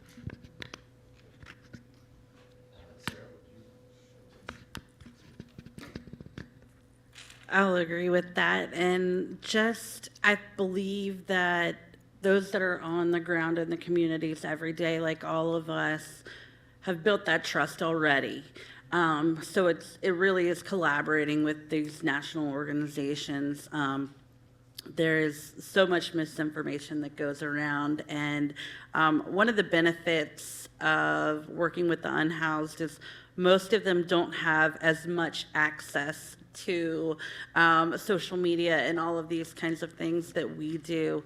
So a lot of them rely on those that they see in person every day. So a lot of the communication and information that we share with them is very critical. They're not getting it from anywhere else. So just especially during, disaster recovery, I believe it's important for those national organizations to play in and collaborate with the locals who can pass on that trusted information and disseminate any information that's not trustworthy. Thank you for that. I think if we had another 5 hours for this panel, we might start talking about broader implications, pro and con of technology. We could probably talk about, plenty of evidence that academics suggest today that we're in a loneliness epidemic in this country and many other countries. And just some of the learnings that I'm hearing from particular UMOCO of some of those just very local, and actually, frankly, we've heard it from every panelist here, those very local people-to-people connection points that do establish the trust, do establish rapport, and then ultimately can serve as vehicles for information and then vehicles for decisions that lead to recovery. So if you'd like to weave any of that into any of our couple of remaining questions, please feel free. We're going to take a slight shift in our thinking here and think of the higher education community, whether that's community colleges, whether that's four-year colleges. I'm a product of community college, and so I take great appreciation for individuals that are working in those spaces, as well as the four-year institutions such as Tulane, which I'm an alum of, and take great pride in the work that we do here. When we think of community approaches and actions towards greater equitable resilience, why do we think those higher ed collaborations and partnerships are so key and so fundamental to progress? With that, Nyoki and Sarah, if you wouldn't mind kicking us off. Well, I think I mentioned it earlier about just my personal role, our role in higher education, being in New Orleans, and as we see the disasters, they come in more frequently, they are unpredictable, timing is unpredictable. I keep mentioning Tennessee because in that case, hurricanes are not supposed to reach the mountains, but in this once-in-a-lifetime experience, it did, and it was catastrophic. And in my role in academia, I work with students who, again, we have students in Alaska, in Hawaii, and I have no idea what a volcanic eruption how it may impact. But as we can see with climate change, the impacts of disasters are impacting our students. And as social workers, we have a role to advocate, but also ensure that we are teaching the next generation of social workers how to critically think and think about Maslow's hierarchy of needs as it relates to social work in disaster, which now puts us in a very different space, and we're using different language that we haven't traditionally talked about in social work, right? Climate change, disaster resilience. Prior to Hurricane Katrina, we really hadn't seen a disaster, but it almost seems like it opened the floodgates, right? Like once Katrina happened, we started to see the gaps, the disparities, things that were hidden in communities that maybe only local people knew, or even some of the stigma around who evacuated and how you evacuated and why would people go back there, right? That question happened. And sometimes even with our students, helping them to change their perspective. Oftentimes, even in my classes, I purposely put people in different geographical areas. Again, I'm in Kentucky. I don't know much about the Appalachian Mountains, but people educated me. I would always say I'm a Cajun. They say they're hillbillies. I'm like, we're cousins, we're good. And so being able to take away some of those generalist ideas around what populations look like, what they sound like, and helping our students to not only become more culturally competent and aware in how our roles as in technology has brought us closer together, and how we have to be more aware of time frames. When is it the dust season in Vegas? When do the mudslides and fires start? As academic professors, how do we need to be mindful of how these things may impact our students, but also helping our students to understand how these things impact the world and society as a whole, and how we can start to critically think about messaging and methods to mitigate those stressors as these things are happening monthly, weekly, sometimes even daily in different parts of the world. If you wouldn't mind quickly handing it to, I think it was Sarah. Oh, sorry. You're All right. Yeah. Need a second cup of coffee. I believe partnerships and the intersection of higher education and community-based nonprofits is super important. I've, discovered over the past few years partnering with different higher education institutions, like just the benefit and the power that it has. As a super small nonprofit, we don't have very much resources. We don't have very many resources for support, like data-wise or research-wise. And it's been critical for us to get partnerships through Tulane, through schools of social work, just to help lift us up and lift up the work that we're doing, but also the power in volunteering and giving back to the community. So we have so many students that come volunteer with our organization, and I love it because they come in, they serve our community, lift each other up, and then, they're going to graduate and go all their separate ways and take that back to whatever communities they're going to. So, it's hugely beneficial for both parts, I think, and just being able to tap into the resources that higher education institutions has been amazing. Actually, if you wouldn't mind handing it to Moko, Dr. Drolleman, and then we'll do a final rapid round. Okay. Well, I think the collaborating with the universities and the higher education is very, very important, because when you are doing a lot of actions in the local community, you are frequently making a lot of decisions in the very small power balance. And it sometimes blurs the very important problems or the real needs. So the framework of the academia really helps us to wear the different lens and look at the community from a different angle. That's one of the biggest points that I think is important.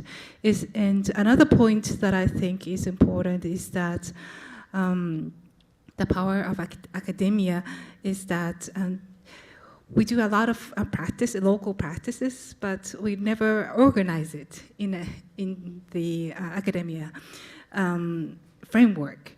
But if it is organized, we can spread it to other communities. And these kind of local community tips are very, very important, but it's always not spread. It's just stays there in the community. But when lending the power of the academia, for example, we have this model of participating of model of creating more participation in the community. And one university has helped us to make it into a model. And now we are making this model into 8 hours program. And over 100 people in Japan has learned from this program. And a lot of people are now trying to make this community cafe all over Japan because we have this model. So that's the power of the academia, to spread the kind of a good model.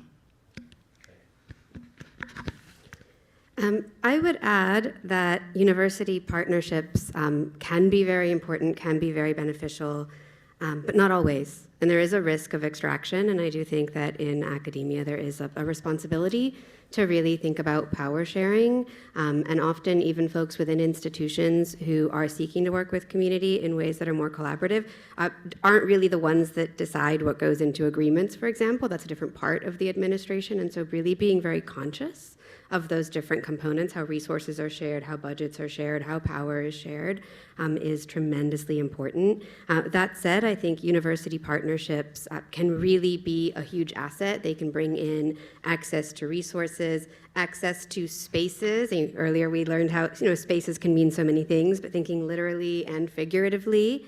And universities can also take on some of the burdens and the risks as well, thinking about, for example, reporting and administrative burdens and engaging with federal grant making and the very high risks of making a mistake in those spaces. Universities have that infrastructure and they can capacity share in a way that is harder sometimes for other organizations.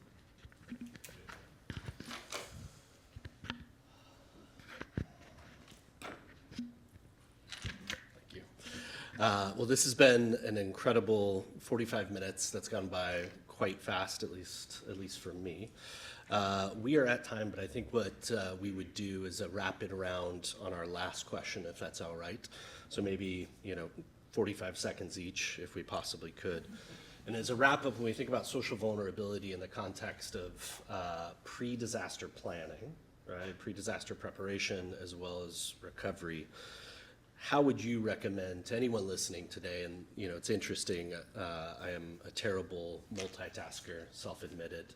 I've been talking to some colleagues across the country, some in government agencies, some in nonprofits, as we've been sitting here. And they're asking, what are those discrete recommendations you would have now to incorporate local knowledge and cultural context into pre-disaster planning and planning for recovery? So with that, maybe 45 seconds to 60 seconds, I think we'll just pass it down in order that we're sitting, if that's okay. I would say, just to reiterate what I've said all morning, is just you need to be communicating with those that are on the ground every day doing the work. And even not just talking to the leadership of these organizations, but actually speaking to those that are receiving services. So actually speaking to those that are already vulnerable, that are about what their needs may be. Maybe they don't know what their needs are. Maybe they haven't thought about what their needs are, but kind of processing that and gathering that information to pass along for preparation. Brief is not my strong point, but I'll try. So the first thought was just, you need to be aware that matters, culture matters. You need to be aware that each community you're entering has a unique culture.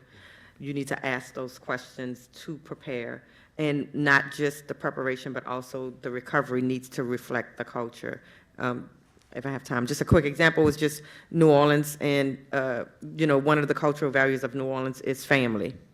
And when we evacuated for Katrina, we split families and with no communication, and that has disrupted the system even till today, which we can see implemented in other things such as crime and education, because of the not reflecting cultural values when they created the plan. I would say focusing more attention to the behavioral health aspect of trauma and anxiety, and also leveraging technology, right? Because I think we often think about the physical needs assessment, but we don't think about the impact of disasters and how they over time, continue to expose it to traumatic events and triggers that we have to find ways to mitigate every single year, right? Every year from June to November, we're looking at the Gulf, we're playing dodgeball. We don't want Florida to get it, but we don't want to get it, so we're not wishing it on other people, but we're also very aware that maybe Florida has a better infrastructure than we may have, and so it's all of those things that are happening collectively. So, but thinking about the behavioral health aspect of disasters and how we should move forward in addressing that.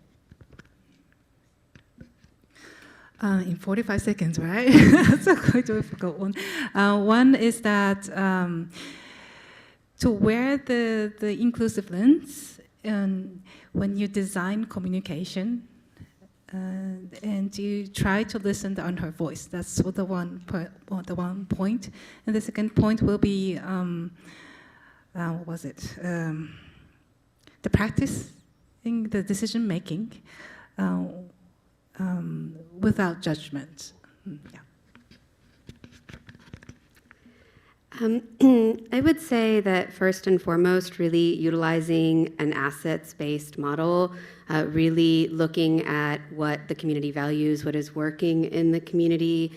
We sometimes tend to either treat a local community as incredibly vulnerable and desperately in need, or amazingly resilient, but there's no in-between that really acknowledges the complexity of places and spaces. I would also say that communities are not monoliths, right? From the outside, the hyper-local can look like it's very uniform, but if you take New Orleans, for example, there's a huge difference in experience and needs from neighborhood to neighborhood, between renters and homeowners, the unhoused, persons who have large family networks here, those who don't, and so on. And so we really can't assume that there is really just one set of needs or even just one culture in that local space.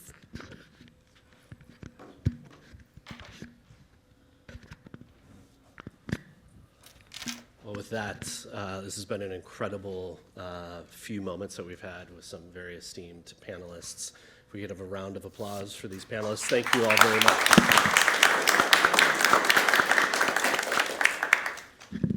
Corey, we have one question from the online stream. It's from Rebecca Fraser, and she actually asked this question during the previous panel as well. But basically, her question comes down to boycotting banks that invest in fossil fuels, boycotting petroleum-based plastics. As I'm coming to believe, it's the only way to stop the harms. What role do you think this type of activism might play in building resilience? So if I were to summarize it correctly, if we were to boycott the folks who's causing harm to our environment, could that increase to building resilience?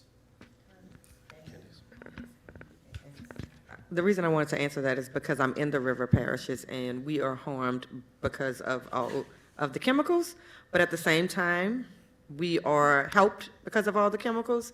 And so it is a very nuanced space. And so boycotting might sound good on the surface, but our school systems are heavily relied on the taxes related to the, in the gas and oil industry in those areas. And so that becomes very complex if we start to boycott. Almost all of the people who have resources are because they are employed in these agencies. It's the largest employer in our region besides the educational system. And so you would dismantle both if you boycott it at the same, because they're kind of interrelated, and that's not something we would want to do. I don't have an answer, but I do notice that it would be an unintended consequence, I would assume, that you would completely destroy the infrastructure of the river parishes by doing something like that.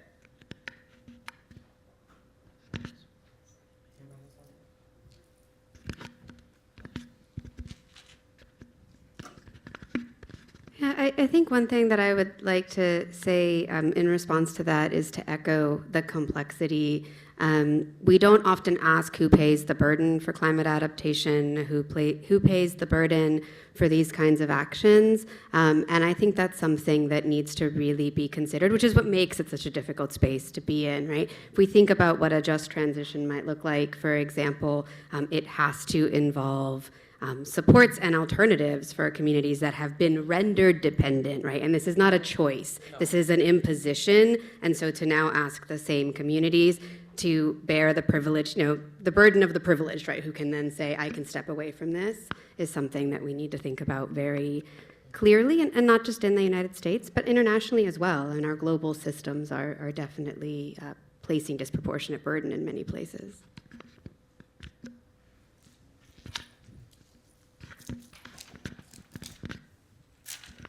Well, on behalf of everyone here in person and online, thank you to each of you for taking the time out of your day to share your experiences and advocate for those that often whose voices are going unheard. Thank you all.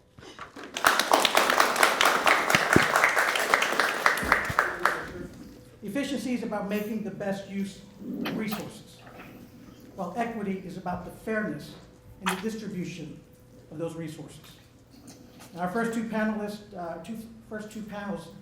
today gave us concepts and frameworks to understand equitable resilience and lessons from community-based approaches. And now, this panel will essentially tell us that there does not have to be a trade-off between equity and efficiency. We'll explore practical strategies for achieving equitable resilience, focusing on case studies from the US and Japan, as well as analyzing the strengths and challenges of ecosystems.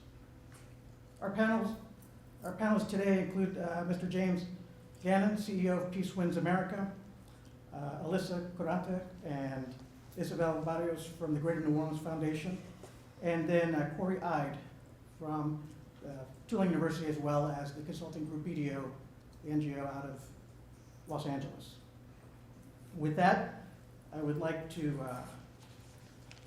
ask Mr. Gannon, who's been on the job about a year, but is no stranger to Japan and policy. Give us an introduction, tell us about the work that you've done, and thank you. Is this on? Thank you. It's a real honor to be here today and to be sitting up here with these esteemed colleagues. As David said, my name's Jim Gannon. I am actually originally a Japan specialist, and over the past 15 years, I've gradually got pulled into the disaster field. I've been the CEO of Peace Winds America now for 11 months, so I'm still in learning mode. Peace Winds is actually founded in Japan in 1996 and is currently the largest humanitarian organization, Japanese organization in the country. And Peace Winds Japan operates on an alliance model. So there's Peace Winds Japan, Peace Winds America, Peace Winds Korea. We're all sister organizations, and very soon Peace Winds Taiwan. And we really do two things. One is we operate as a humanitarian assistance organization, so we work in 30+ countries around the world, working primarily with refugees and refugee camps, internally displaced people. Turn your mic on. Hold on. Should turn to green. That's on.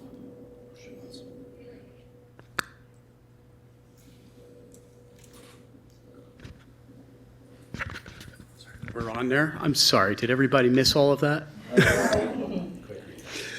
But Peace Winds America, or Peace Winds, we do two things: humanitarian assistance, working in 30+ countries around the world with refugees, people displaced by conflict. And then the second piece of our work, and this is much more located in Japan, is disaster response. And we do this throughout Asia and the world, but particularly in Japan. One thing we're proud of, we have a disaster medical team. I think is probably the most capable in Asia. It consists of 15 to 20 doctors, nurses, logisticians that are ready to respond to a disaster, within a few hours. They operate, we have, helicopters and ships and search dogs that they bring with them. And then what they do is when they respond, we usually do the full range, starting with the rescue, and then we'll eventually transition to relief and then recovery teams as well. So with that, can I hand that down? And now we have a microphone working, Corey. Thank you. Good afternoon to all. For those that heard me facilitate the last session, apologies for an introduction again, but for those that are coming online perhaps now, my name is Corey Ide. I'm a practice leader with a consulting firm called BDO. I primarily serve state and local governments as well as nonprofit organizations, really navigate everything from federal dollars and how we transition those into services and programs to communities, as well as helping nonprofits understand new operating models, how to drive new strategy, how to drive new revenue into services for communities that they serve. Prior to that, I spent 11 years with the American Red Cross. I very much professionally grew up in the organization and really have navigated almost the entirety of the disaster cycle that we think of it from an academic lens, starting in the core of what the Red Cross's mission is emergency response and services to communities affected by disasters.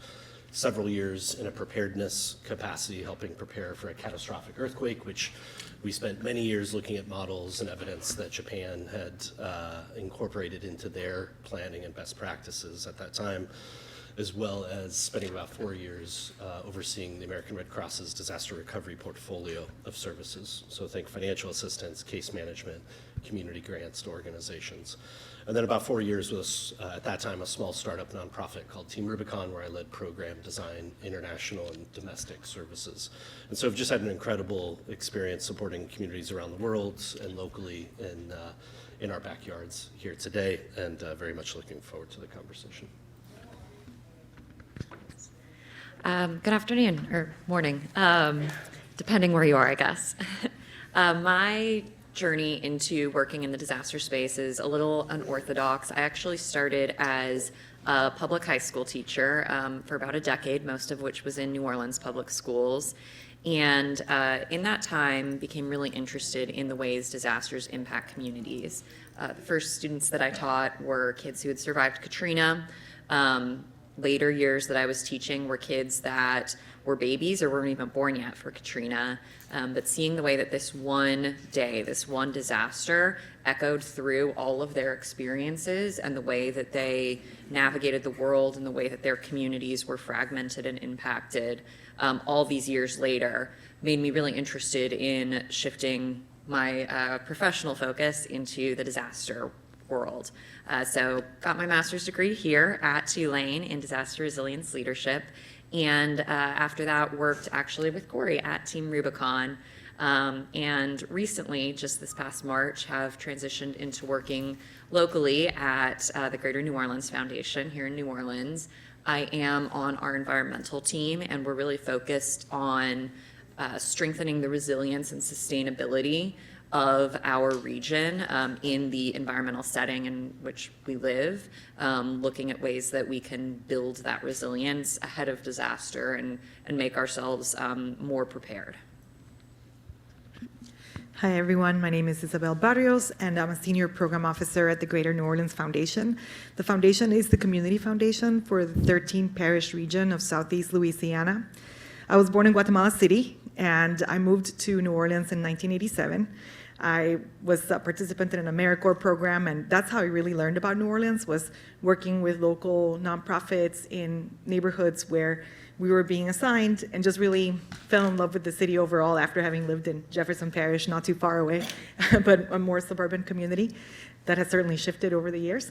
And I went to work at the foundation in November of 2009 because I had just really, as a resident, had seen the impact that Hurricane Katrina had and its, just the long-term recovery and how it was playing out, and seeing many, many houses that had been affordable rentals go offline, and just all of the community change that was happening. I don't have any formal training in disaster recovery or resilience, but I do work as the senior program officer for disaster recovery at the foundation, and most of my learning has been experiential. I have a degree in anthropology, so I'm excited to be here to have this conversation today. Thank you very much. This first question will go to Jim. Jim, many of us in the audience are not familiar with the Japanese recovery mechanism, and likely to be curious as to how it compares to how recovery is done in the United States. How does Peace Winds USA, Peace Winds Japan, how do they collaborate with government agencies, nonprofits, and local communities to ensure that resources are distributed fairly, efficiently, and equitably, particularly to marginalized and hard-to-reach groups? Thank you, David. And sorry, I got something in my throat here.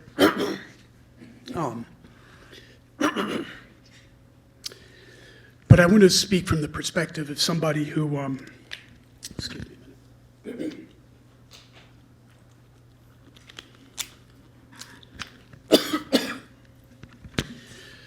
I'd like to speak from the perspective of somebody who manages an NGO, but also has channeled a lot of American money into disasters in Japan. And I'll say first, sort of as a manager of an NGO, the ugly truth is any NGO that's going to stand up a real professional disaster response needs a lot of money. And you need to have trained professionals on standby. You need, I said, we have vehicles. You have to pay for the helicopters, pay for the ships, have the capacity to mobilize large amounts of supplies and move them quite quickly. And so when a major disaster strikes, that's frankly your time to make money. And so it's a gold rush of organizations coming in, trying to grab as many donations as you can. And I think back to, there's a 2020 Center for Disaster Philanthropy survey that looks at private donations after disasters. 1/3 of private donations are all committed within the first 2 weeks. Within the first, within the first 4 weeks, within the first 2 months, 2/3 are committed. And by the time, you get 6 months in, you're really in a recovery stage, the money is basically, most of the private money is off the table. And so for NGOs like myself, the Red Cross, et cetera, it's a mad rush right at the beginning to grab as much money as you can, even if you don't know precisely what programs you're going to be doing on the ground. And so that creates all kinds of perverse incentives. And so what you really want to do is try to push back against that, as a leader of an organization like mine. And there are really 5 points I would highlight, for operating in Japan that I think are useful for pushing back when you really want an equitable and sustainable recovery. First, I would say commit to long-term multi-year projects. The tendency is to want to go in, spend down your money, and leave. But the reality is that the money's going to dry up quickly, but the recovery is going to be 5, 10, 15 years down the road. In some cases, the relief stage, the rescue stage is actually governmental agencies, particularly in Japan, are the best to take the lead on that with organizations like ours filling in the gaps. And so it's the recovery is where you need the money. And so my job is to, one, educate my donors and say, look, I know you want this money to be used right away for blankets or something. It's going to be more important 2, 3 years down the road. Second is my board members, because they're going to be, 2 years later say, why are we still operating here? They get bored with it. They want to move on to the next thing. And I have to push back against them too. So that's one thing, is long-term multi-year projects. Second is that you always want to coordinate with local governments first. And in Japan, this tends to be the city hall's disaster response lead, and then also there are these quasi-governmental organizations connected to City Hall that are called the social welfare councils. Those are the ones that are really the hands-on. In terms of the state level in Japan, they call them prefecture level coordination and national level. It's less critical, frankly, because they have a lesser role in the operations there. In our case, we often are involved in rescue and relief activities. On a few occasions, coordinating with the self-defense forces, the military that's deployed on particular concrete things in the rescue phase is important, but after that, it's much less so. Third, dealing with the local stakeholders. I'd say consult with the full range of community stakeholders. Couple stereotypes about Japan. One is that Japanese society is highly organized and hierarchical, and I think there's a lot of truth to that. It's not always the case. But it makes it even more important, I think, even in the U.S., to get out there and consult the wide range of formal and informal institutions. And these are chambers of commerce. These are the neighborhood associations. It may be the fishery cooperatives. It may be the agricultural cooperatives. And this is both because they're going to give you important information about things that you may overlook, but it's also sometimes you just want to quietly get their buy-in so that they're not going to be, obstructing you behind the scenes down the road. Another stereotype is that Japan is homogenous. And there's some truth to this, but as on the last panel I was saying, nothing's monolithic. And there is, under the surface in Japan, you do have a lot of social, a lot of diversity and a lot of people that are left out. So there are a lot of people that aren't represented by these organizations. So you want to have people out in the field every day, talking with people with disabilities, talking with, young women with children, immigrant population that you often won't see there. There are immigrant populations, minority populations that are overlooked. The young fishermen that are independent don't want to join the cooperatives, the businesses that don't want to join these business associations. You have to get out and keep talking to them, keep talking to them, keep talking to them. Fourth, I'd say, is really work with and work through local partners. They need resources on the one hand. On your side, they're going to know who to speak with. They're going to know who that you're missing. And by local partners, I don't mean as an American organization coming in and talking to somebody in Tokyo or Osaka. Frankly, when you look at the disaster zone, we talked about 2011 tsunami in the Tohoku region, or the New Year's Day 2024 earthquake in the Noto Peninsula. The people there, they don't have much trust of the central government, frankly. They don't trust Tokyo people to come in. So you have to get on the ground to talk with these local community-based organizations. At the same time, you want to be careful not to overload them. I mean, the quickest way to kill an organization is dump $5 or $10 million on it and a ton of responsibility, and then the executive directors and so on end up, having to take mental breaks afterwards. But at the same time, you have to be careful to listen, and respect their autonomy, because the hardest thing is to tell somebody who's coming with money is, look, I can't do this, I don't want to do this. You have to be very attuned to that. And then fifth, and I think this is one of the most difficult, is donor coordination. You're going to have, as I said, a mad rush of donors, implementers coming in. Most are very well-intentioned. You have a few opportunists in the bunch. And how do you coordinate amongst them? Because everybody wants to help children. Everybody wants to do, the same 2 or 3 things, and it's often not needed. Japan does have some sort of traditional donor coordination mechanisms that get activated with each disaster, and these tend to be on the prefectural level. They're good. They bring together the nonprofits, NGOs. But often they're more talk shops. They're about, everybody will present what they're doing and not really strategize together. And then also you have some groups, particularly the ones that are coming from outside of the region or coming from overseas, that can't, they don't get entry into these, or they don't want to spend their time doing these. And so it's a struggle for them to, to coordinate with them. And so in this case, I think having some respected figure from a leading organization who can kind of stand up and act as a liaison or a traffic cop is very useful there. And then particularly when you have a lot of organizations coming from the outside, they're often, under pressure from their board, to disperse money quickly. They want to be out within 1 year. In this case, having an intermediary organization, could be a community foundation or something else, that can receive funds and then re-grant them in a more deliberate manner, over the long run is really, really critical. It gives a bit of cover to these outside donors. They can say they've expended the money, it's gone for good usage. But then it makes sure that this money isn't just wasted. It's actually used in a thoughtful, long-term manner by people close to the ground. And I think, correct me if I'm wrong, that the Greater New Orleans Foundation Community Revitalization Fund played that critical role in Katrina. I think that's what we need around the world. So, sorry if I went on too long. Thank you, Jim. And actually, if you would pass the mic, the next question is to Isabel and Alyssa. In the upcoming revision of FEMA's National Disaster Recovery Framework, which is expected to be published this winter, philanthropic groups play a significant role in the recovery effort. How do you maintain your independence if the idea is to coordinate your efforts with state, local, tribal, territorial efforts, as well as the feds? One of the most important roles that we play is the role of connectors, because we have so much blue sky awareness of who is doing what work in the community. We can be actually a really great source for the federal government as they're starting to plan their response and starting to come in. And we can help drive that response to ensure that those who are most marginalized in the community aren't left behind.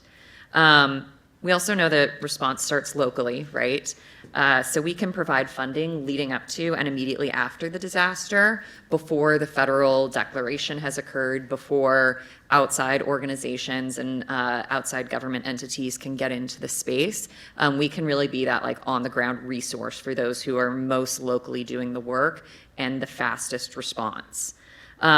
We also don't need a federal declaration, and so that means that we're able to provide resources for low attention disasters, which all of us here in New Orleans are very, very familiar with. We have them like once a week. We also have the ability to work throughout the disaster cycle, so we're not just in the response phase. And as a result, we can improve the resilience and lessen the impact. Us disaster practitioners know that a disaster only happens when a hazard meets a vulnerability. So by working not just in the immediate disaster moment, but working leading up to it to provide resources, support coalition building, support convening, support advocacy around all of the different vulnerabilities that make a community more susceptible to disaster, we are able to improve the resilience. And so these are all things that are done kind of outside of or separate from FEMA, but can be a really good resource for FEMA and can strengthen the response. We also have a unique position where we've got this kind of big picture overview, right? Like we know community-based organizations, we know faith leaders in the communities, we know people who are, you know, running an organization that has one employee and all other volunteers. We know neighborhood associations. We also work very closely with our local government. We work closely with our state government. We manage federal grants. And so we've got this really big picture view that I think is very unique in the disaster setting and gives us the ability to really see where there's gaps and where those gaps need to be filled in. It gives us the ability to be a support and a resource of information for our partners in the federal government. It also gives us the ability to direct donor dollars and our own fundraising to where there is need and where there are gaps that the government can't necessarily fill. Beyond that, I think one role that is really important to us is that we are a values-based organization. We have board governance, we have donors and donor intent, but we are not a political organization. And so we are a little less susceptible to the changing tides of what's going on politically than someone like FEMA or the EPA or NOAA or any other government entity might be. And so I think that that also gives us kind of a unique place in the community and in the whole disaster response resilience process. Can I piggyback real quick? I just wanted to add to that the foundation is a member of a pretty recently formed Community Foundation Climate Collaborative that is very clear about the need to constantly communicate with the federal government and state government about the role that community foundations can play, do play. Oftentimes, if you're sitting in a meeting for a long-term recovery group, the expectation is that foundations will step up to fill the gaps. And the truth is that, you know, there's a lot of money. The biggest funder of disaster recovery is the federal government, but there are specific things that the community foundation can do in supporting, you know, whether it's focused on data and really thinking about, you know, community engagement that's equitable and really having I loved the 1,000 unheard voices concept and just really bringing all of that to life and raising it up as an important thing to consider. Thank you. They just said that not a political organization, which is clear. So Corey, let me ask you a political question. We just had an election, and there will be a new party potentially controlling all branches of government. Some pundits believe that there will be changes to FEMA in many aspects. How do you see disaster recovery changing over the next 4 years for NGOs if this occurs? Thank you, David. You know, I think context is really always helpful when you get a hot take question like David may have asked. Helpful that maybe he and I coordinated a little bit ahead of time. But you know, I think it's important to recognize that it's been Republican administrations that have funded some of the largest response and recovery operations and programs in our nation's history. So whether that was Hurricane Katrina, Rita, and Wilma, whether that was the 2017 hurricane season, Harvey, Irma, and Maria, or the 2017 wildfires in California and elsewhere, in places like Puerto Rico, in response to Hurricane Maria, we saw FEMA use very creative approaches with the public assistance program to fund purchasing of goods and commodities for nonprofits, specifically tied to the voluntary organizations active in disasters, to really accelerate their service delivery to communities across Puerto Rico. And then, frankly, we're still on the heels of COVID-19, which, as we all know, an unprecedented event. Every state and territory received a major disaster declaration through that incredible amount of money rolling from the federal government and specifically FEMA to help communities across the country navigate the immediate phases of just trying to suppress disease transmission and help first responders and public health and medical individuals. And frankly, that's going to continue. The recovery of that from an administrative and financial process is going to continue for several years. Some of the folks in this room may be helping on that administrative capacity for hospitals and nonprofits that leveraged some of those dollars. I think also in terms of context, it's important to note, regardless of the administration change that's coming, we have seen delays in supplemental funding, specifically for FEMA and Housing and Urban Development. Housing and Urban Development, as we know, is one of the largest funders of long-term recovery, and specifically to communities that have some of the highest percentages of poverty and broader vulnerability. And so that's been ongoing for several years, right? We can look to the wildfire that hit Maui that still has not received a supplemental. And frankly, the last time we've seen a supplemental passed, I believe, was September of 2022. And we have resounding support from organizations like the Bipartisan Policy Center that really work to bring bipartisan solutions together, that said there has to be a standing funding mechanism for the supplemental funded programs. So all of that's the context, I think, to the explicit question of, and actually maybe even one last piece of context, right? We know that from what we've at least heard from many of our Republican elected officials, that there's a steady drumbeat moving towards state responsibility in overseeing programs and accountabilities that have historically been held at the federal agency level, right? So we have some pretty clear blueprints that have been communicated publicly that may allude to a recognition that anyone in a voluntary organization that's reliant on federal dollars today may need to begin to get more familiar with state government agencies if they're not already coordinating with state government agencies today. So we can anticipate that for those NGOs. We can also anticipate NGOs potentially needing to diversify their revenue sources. For some, that might mean prepping the infrastructure internal to their organizations to be able to access things like federal or state grants. It could also mean that those organizations proactively compete with private sector firms that are also going after those grants and contract dollars, right? We also see opportunities where some of those nonprofits that were birthed years or decades or generations ago, this may be an opportunity to look at new operating models, right? It could be a new operating model in the term of strategic partnerships with other organizations to try to buy down cost or double down on leveraged impact.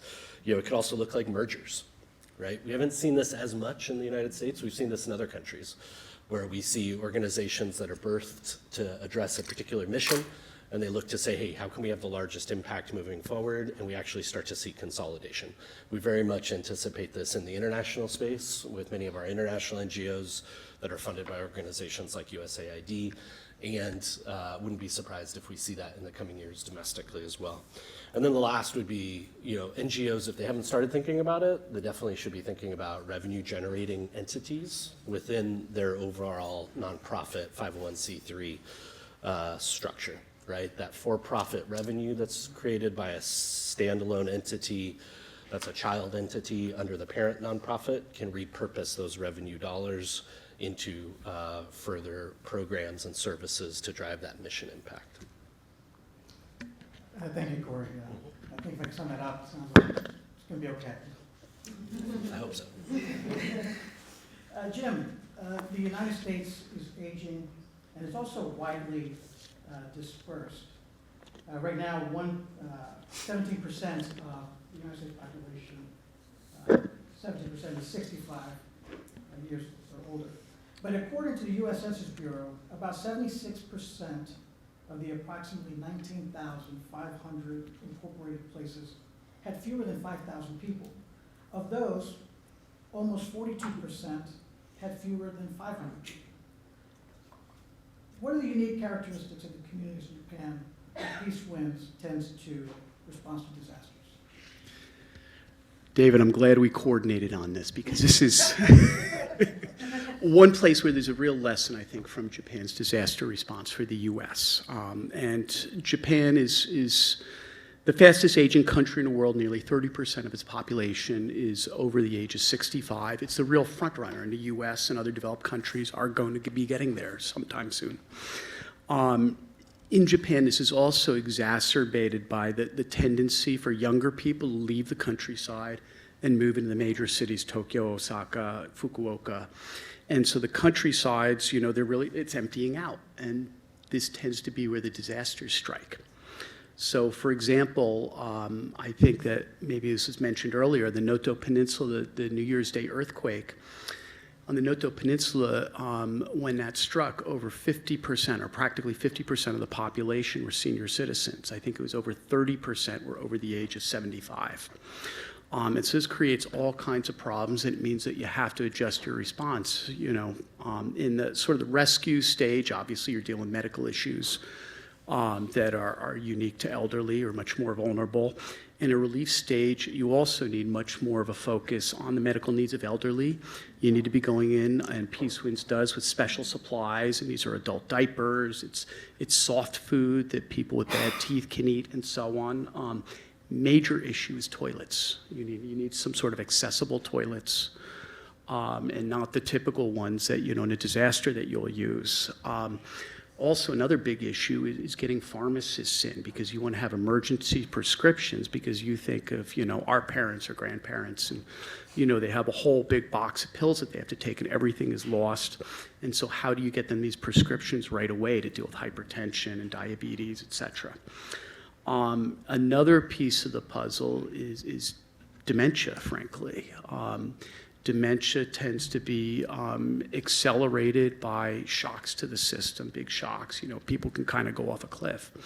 And so in Japan, it's often a case, evacuation shelters, which tend to be school gymnasiums or cafeterias, and you'll have several people with dementia, and they're awake at night and wandering around and talking, and then the family caregivers are trying to take care of them, but they're also suffering a great deal and unable to rest. So that's one thing to keep in mind in the relief stage. You get to the recovery stage. You also need to have a special focus on the needs of elderly. So this may be doing door-to-door welfare checks, which is what Peace Winds is actually doing quite a bit of. Transportation for those who can't drive anymore. Assistance with moving and transporting supplies. So on the Noto Peninsula, it's actually water is a big issue because you can't carry water bottles. 90-year-old women are having difficulty doing that, so you have to send people out just to bring the water into their house. But it's also doing different types of programs. One's a lot that focus on social isolation and ameliorating that impact. And then a third piece of the puzzle is really, as I said, this depopulation in rural areas, and we do have some of that in the U.S. as well. When the disasters strike, the younger working age people, if they leave the community either because they don't have a job now or because they want their kids to continue schooling. And so in a sense, the people are left are older, school, not only the schools are emptying out, but then stores start to shut down, supermarkets can't stay alive, hospitals even tend to shut down, and it becomes sort of a race against time to prevent the community from going into a death spiral. So as I said, we operate on the eastern side of the Noto Peninsula right now, in the city called Suzu, which covers the entire eastern side. On New Year's Eve, 2023, the population is 11,000 people. And when I was last there in late August, I was talking with the City Hall's disaster response manager, and she said, we don't know how many people are here. We estimate it's probably 5,000. And at the City Hall, what they're doing right now is once their shift ends at 5 or 6 o'clock, they're all staying for 2 or 3 hours later and phoning people that they know have left the community and begging them to return because they realize another 6 months, 12 months, their community will die. Thank you very much. This question's for Alyssa and Isabella. Given what Corey just said about particularly what made how NGOs may have to adapt over the next few years, there are community foundations in every major city throughout the United States. And how does the Greater New Orleans Foundation distinguish itself? And also, can you tell us how do you grow your donor membership? I think that for when the community foundations all over the United States have more things in common than we have that distinguish us, but I think that we have the dubious distinction of being the first community foundation to respond to a disaster at the scale of Hurricane Katrina, and having collected a lot of lessons that we are still learning, and both successes and things that could be improved. We have been thrust into a position of leadership within the community foundation sector, for lack of a better word, and in philanthropy, as we have just encountered all of the challenges of disaster response and recovery, and then evolving into our work in resilience. I think that I've been struck also by this idea that that we have so many things in common in terms of hearing all these conversations about narrative, about the words that we use and the ways that we communicate. I like to think that the foundation distinguishes itself by having a good loop of communication going on at this point, where we are telling stories, and we know exactly what we want people to learn from the stories. We know what we want donors to learn from the stories. And we are trying to use all of the information, including reports like the Center for Disaster Philanthropy's report that Jim mentioned earlier, in educating our donors about why we need to think long-term about recovery, why we are trying to fold some of the funds that we raise after a disaster so that they're focused on resilience and really long-term solutions that may mean that we won't have to rebuild some of the places again because they're strong enough to withstand the impacts of storms. And I think that we, again, because we've been kind of first, we are far in. We're 20 years into our thinking on disasters, and we have developed a disaster strategy and framework that is something that our board is familiar with, that we are all connected to. And this is something that we're constantly communicating to donors, whether they're institutional donors or individual donors. We have a newsletter that goes out, pretty regularly. Are we at once a week? I can't remember. I'm not so prepared for this. But we have, a subscription number right now that's it's over 20,000 people, and people read that newsletter. And all of this starts to build this community understanding and knowledge about how a foundation operates, and really trying to connect the dots between organizations that are not necessarily working in a disaster response role, but are there every day serving people, and are thinking about, if disaster is a socially produced condition, then any donor giving to education, to health, to any given issue that has been kind of exacerbated for communities because of the social conditions that we live in, that they can think about that as an important way to tag or connect their giving to disasters, disaster preparedness, response, and resilience. And so I think that, the fact that we are of place means that all community foundations are distinguished in that we have people working there who are highly invested in the communities that we are making grants in.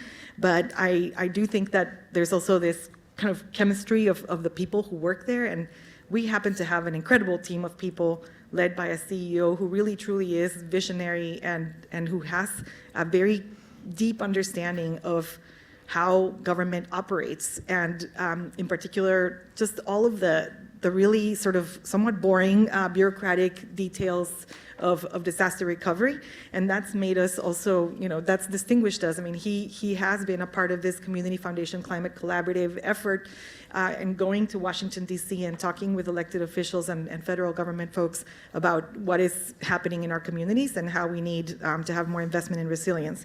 So in terms of narrative, I will also add, and I'm sorry because I don't know if I'm taking up too much time, but that the narrative is so important because we have stories now about what we can expect. And we can introduce ideas that are not necessarily being talked about all the time. I send blog posts from the Yale Climate Communication Center to people who are very smart, and they don't want to read them because it's scary.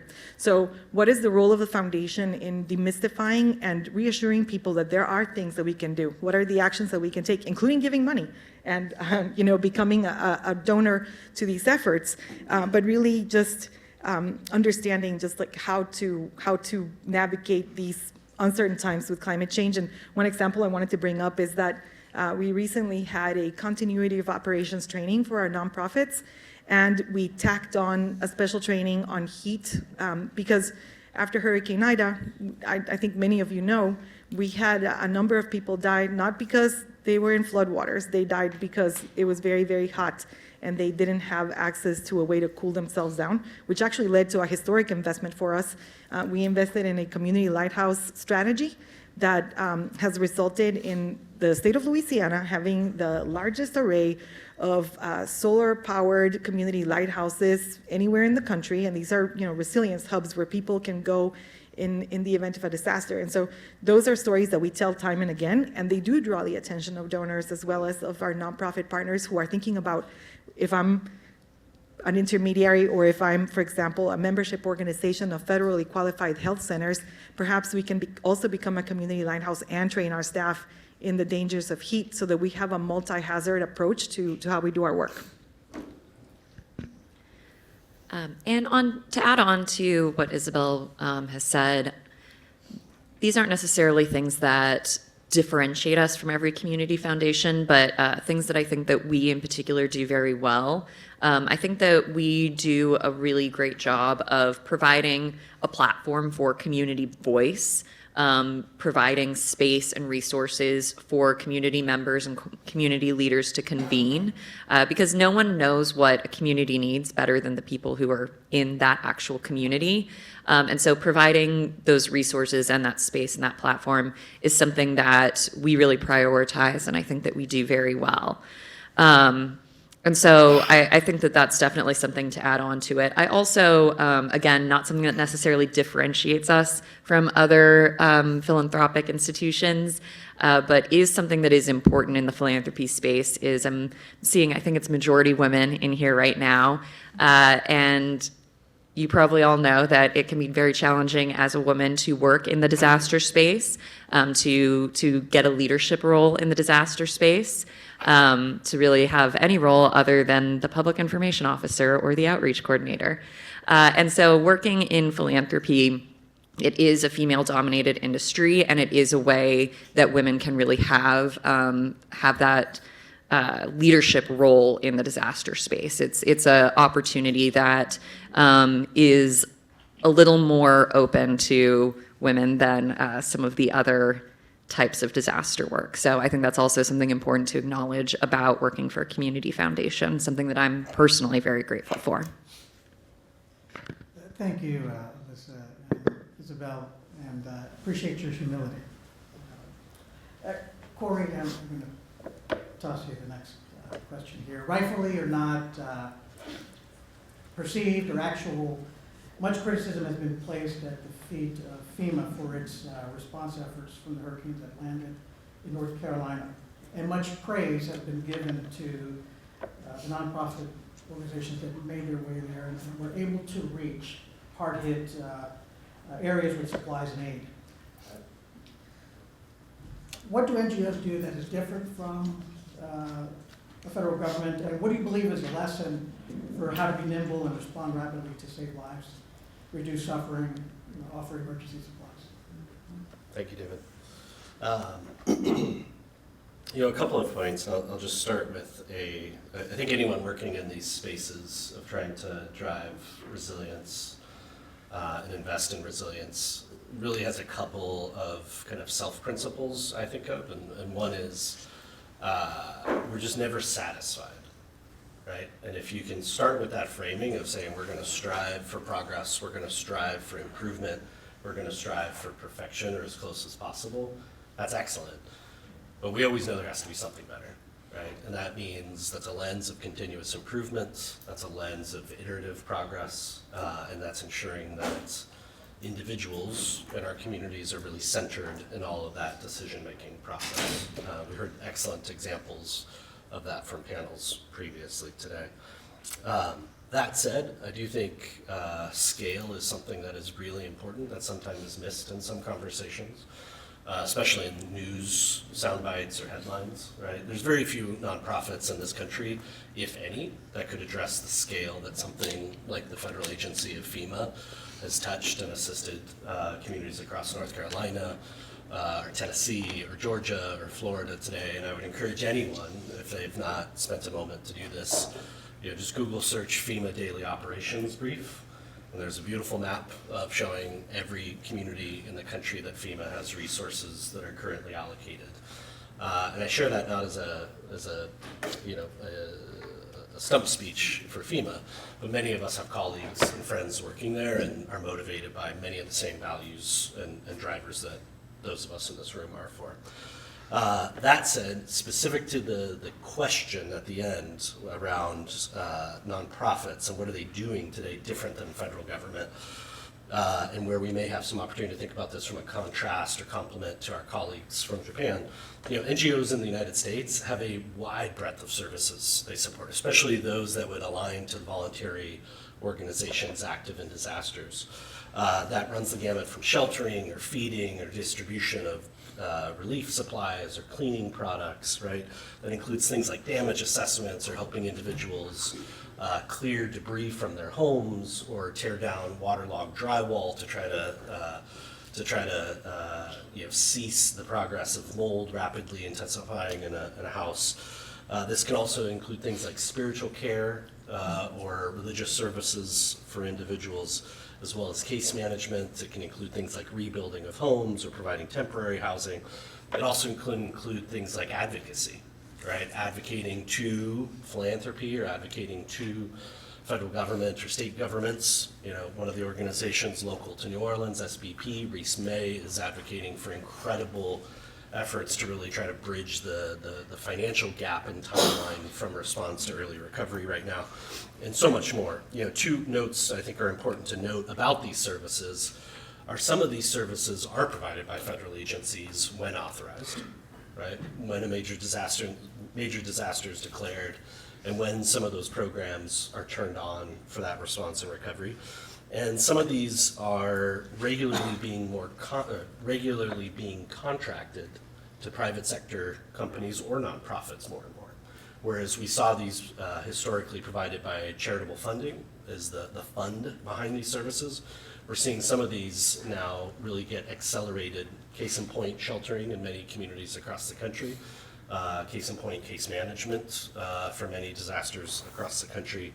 And we could go on, the list is there. And I think it's also important to note that many of these services are offered by a variety of nonprofits that are providing the same services, right? Just under a different brand, perhaps a different value alignment, or perhaps a different trust proposition to communities that they're serving, right? We could probably all line up about 12 different organizations today that provide traditional muck out, gut out services, or another 12 that might provide some type of case management. And in terms of the question of where can we learn to be, where can NGOs and nonprofits continue to be nimble and respond rapidly to save lives and reduce suffering? We've heard excellent examples about partnering with communities well ahead of disaster, right? We haven't had the time to get into too much of what does that look like day to day and how are those conversations and that time funded.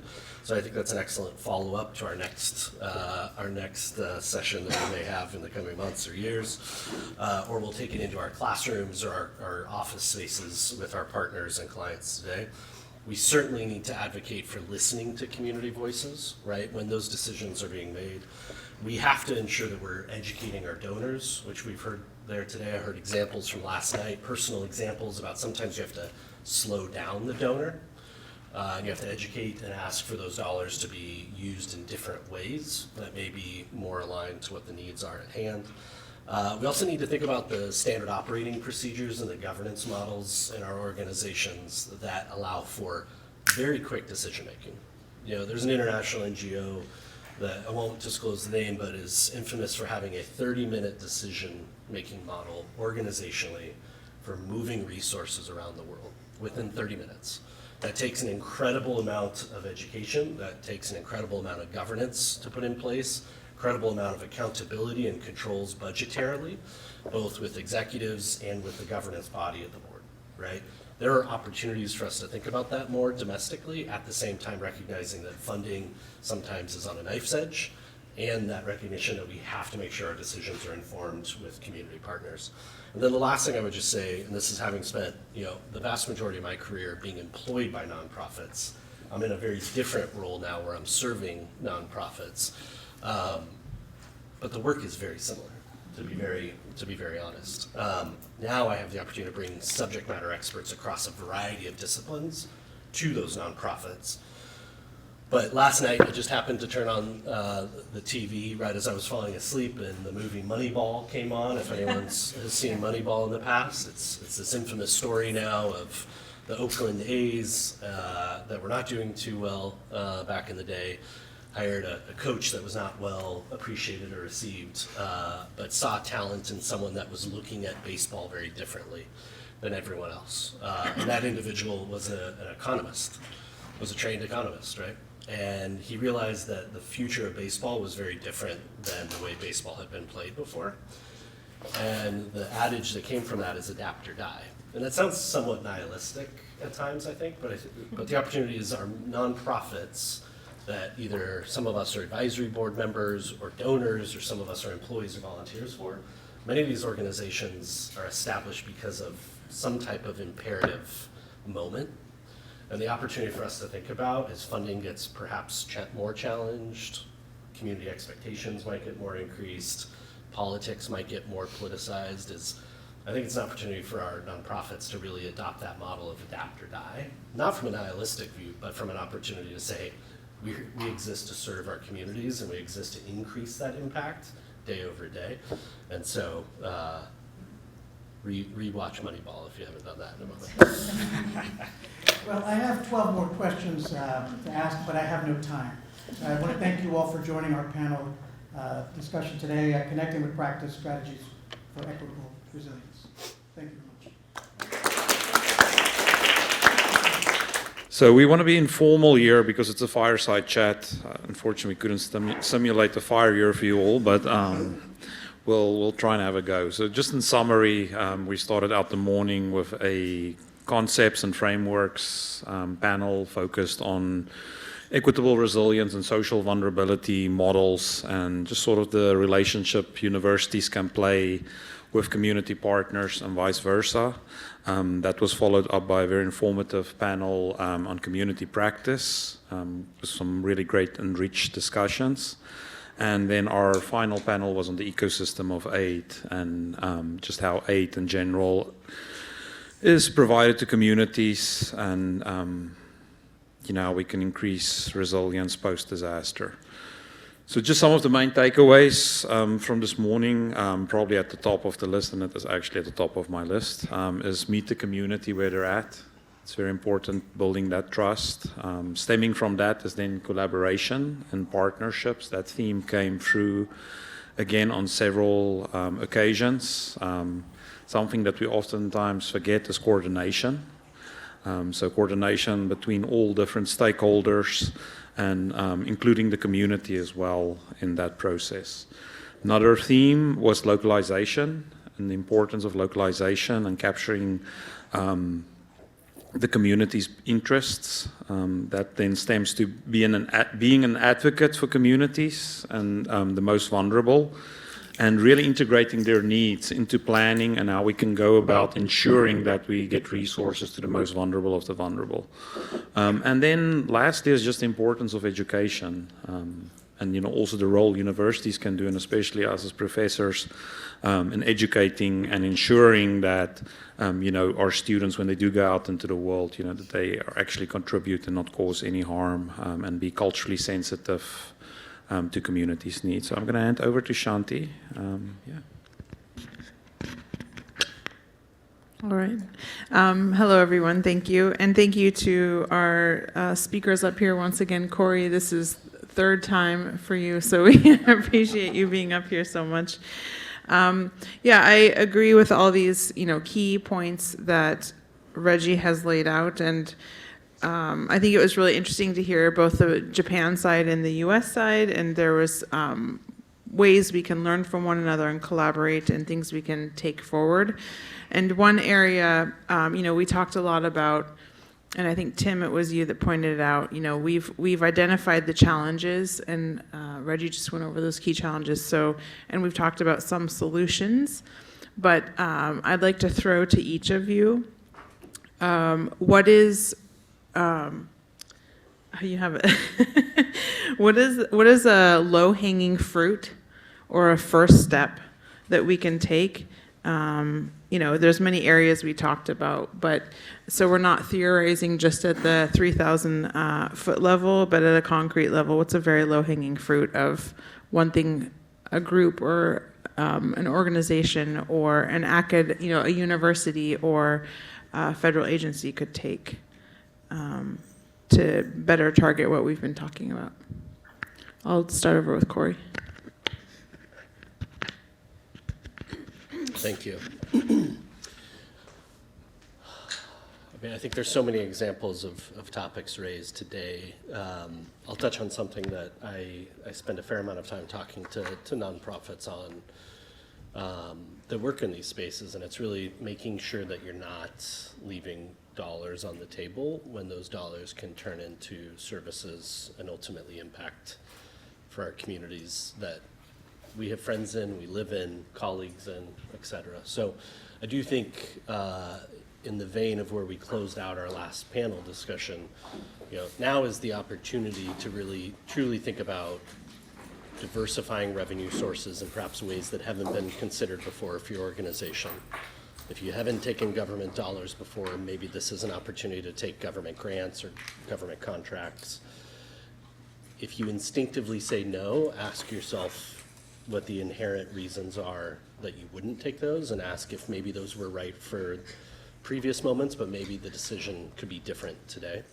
I also think it's an opportunity for nonprofits in particular to look at cost sharing across their organizations. We see this traditionally in the spirit of fiscal sponsorships. However, I think there's opportunity for many nonprofits that are working today to think about the costs of shared services for their organizations, their finances, their HR departments, their fundraising, their marketing departments, et cetera, to say, are there opportunities for collaboration that would allow us to free up more dollars towards the services and programs that we exist to serve? Yeah, thank you. It's especially the funding. I remind me that Tsuji Foundation in Taiwan. I remember that especially the Noto earthquake and also the Great East Japan earthquake. The Tsuji Foundation is based in Taiwan, and like Buddhism organization, they very rapidly arrived in those disaster-stricken area. They just contributed the cash. And also the cash is something they extremely consider about the local culture. I remember what they did in Japan. They just donate in the prefecture office first, and then just contribute the cash to the elderly people. I remember that especially the first phase, elderly people, they really needed the cash in advance. So the 2G Foundation is very experienced in the world, globally for the support to the disaster site. I think that kind of things also, I think Japanese government should do something to consider about some cash they needed after the disasters. Cash is king, as they say. So the question is about the low-hanging fruit. And that is exactly what I learned today, actually, from the other panelists. What I thought that we can do in Japan as a first step is the donor education. Yes, the donor culture is quite different in Japan. I think it's much, much smaller. And but as we have this talk this morning, it is so important that the resources are focused on the long term and the preparedness of the disaster, but not many people pay attention to it in both USA and Japan. But I learned today from the panelists today that in the USA or in Louisiana, here the foundations and organizations are doing a very effective communications with the donators, with using the power of narratives, and also using the data as well, with the collaboration with the university. So those are the hints that I can bring back to Japan, and it should be the first steps to take in Japan. And as for my organization, this morning, I shared with you how we make the database for the 1,000 unheard voices in my community. And it's very difficult to gain the donation for that because people don't see how difficult it is for people who are very vulnerable to speak out, or how difficult it is to build a relationship with them so that they can say to us, you can use my voice. And that takes such a long time and such a tremendous amount of communication. But nobody pays attention to it. But if many organizations can do that, I think we can have a very resilient community and have the most vulnerable people participate in the decision making. So I think Japan, in my organization, we should have a lot of learning from here and take back in Japan. Yep. Thank you. I think one of the first things we can do is look at partnerships and collaborations and collectives. And that means basically us coming together, and that's both from your academics as well as government, private industry, and community organizations. Again, to address some of the, so I'll call them the elephants in the room. And of course, you know, some of those concerns in the community involve changes in government, which changes in philosophy from both the environmental disaster preparedness, disaster approach, and we have to realize that the community there's a certain element of fear and anxiety that the community is anticipating. And many of the community doesn't see outcomes. And that's not only the community, but it's also those of us who work in the community, in these NGOs, in these community-based organizations, in neighborhood associations. There's fear of the unknown. And so to me, those things need to be addressed, and whether they be through certain types of, I'll call them engagements, workshops, lecture series, things of that nature, to address, first of all, what the change could look like. We've heard some of that here. And we've also heard that, you know, how we should be prepared to adjust to those changes in philosophy and certain things that we've become accustomed to. And in this day and time, we kind of have short memory. So what was most in front of us is what we feel is what's there, and we kind of sometimes forget about the past. But again, to look at those collaborations and then realizing how important maybe research is, the data collection, in bringing about the change and the adjustments and the outcomes. And to me, the best way to do that is through these engagements that maybe come into the community with the academics, with the community-based organizations, and maybe even private industry in that community, to just, again, address kind of that elephant in the room syndrome, to bring everybody in some sense of ease. Not saying they have solutions, but just that we're talking about it, because many times we don't talk about it, and we just either assume people understand, or maybe it's a little difficult to bring it up. But it is on people's minds, and it is causing that mental anguish of what we'll do now, how we'll deal with.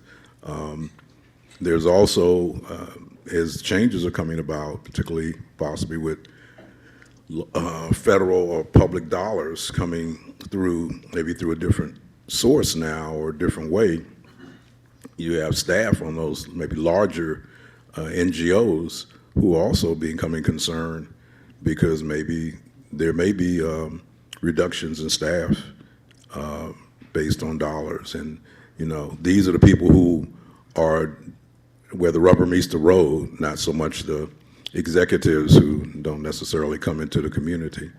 And there's that fear and concern there. So there needs to be a way of addressing that. And I'm not saying it's easy, but it definitely needs to happen, and soon, so that we can, you know, work out and be prepared and how we deal with that. So, you know, working with our community foundations and the like I think it's a good opportunity to at least start from there and work our way through it.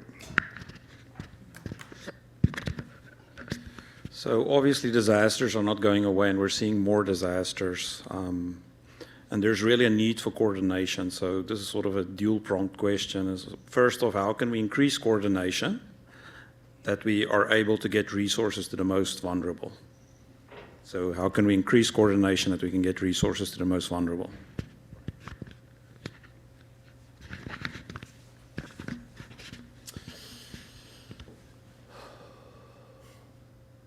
You know, I think there's so many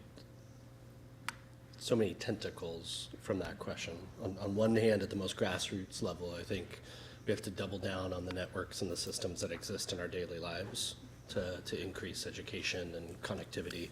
We heard some beautiful examples earlier around trust building and space creation and leveraging that for a variety of kind of outcomes.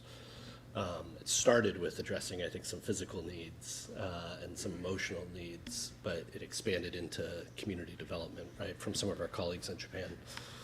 So I think at one level, it's about doubling down on those systems and networks that exist in our communities, right, making sure if we're a part of a neighborhood association, if you're on a school board, if you're on, you know, your local faith-based organization, that you are a part of addressing some of these issues and topics. And that's hard. I mean, it's really hard work.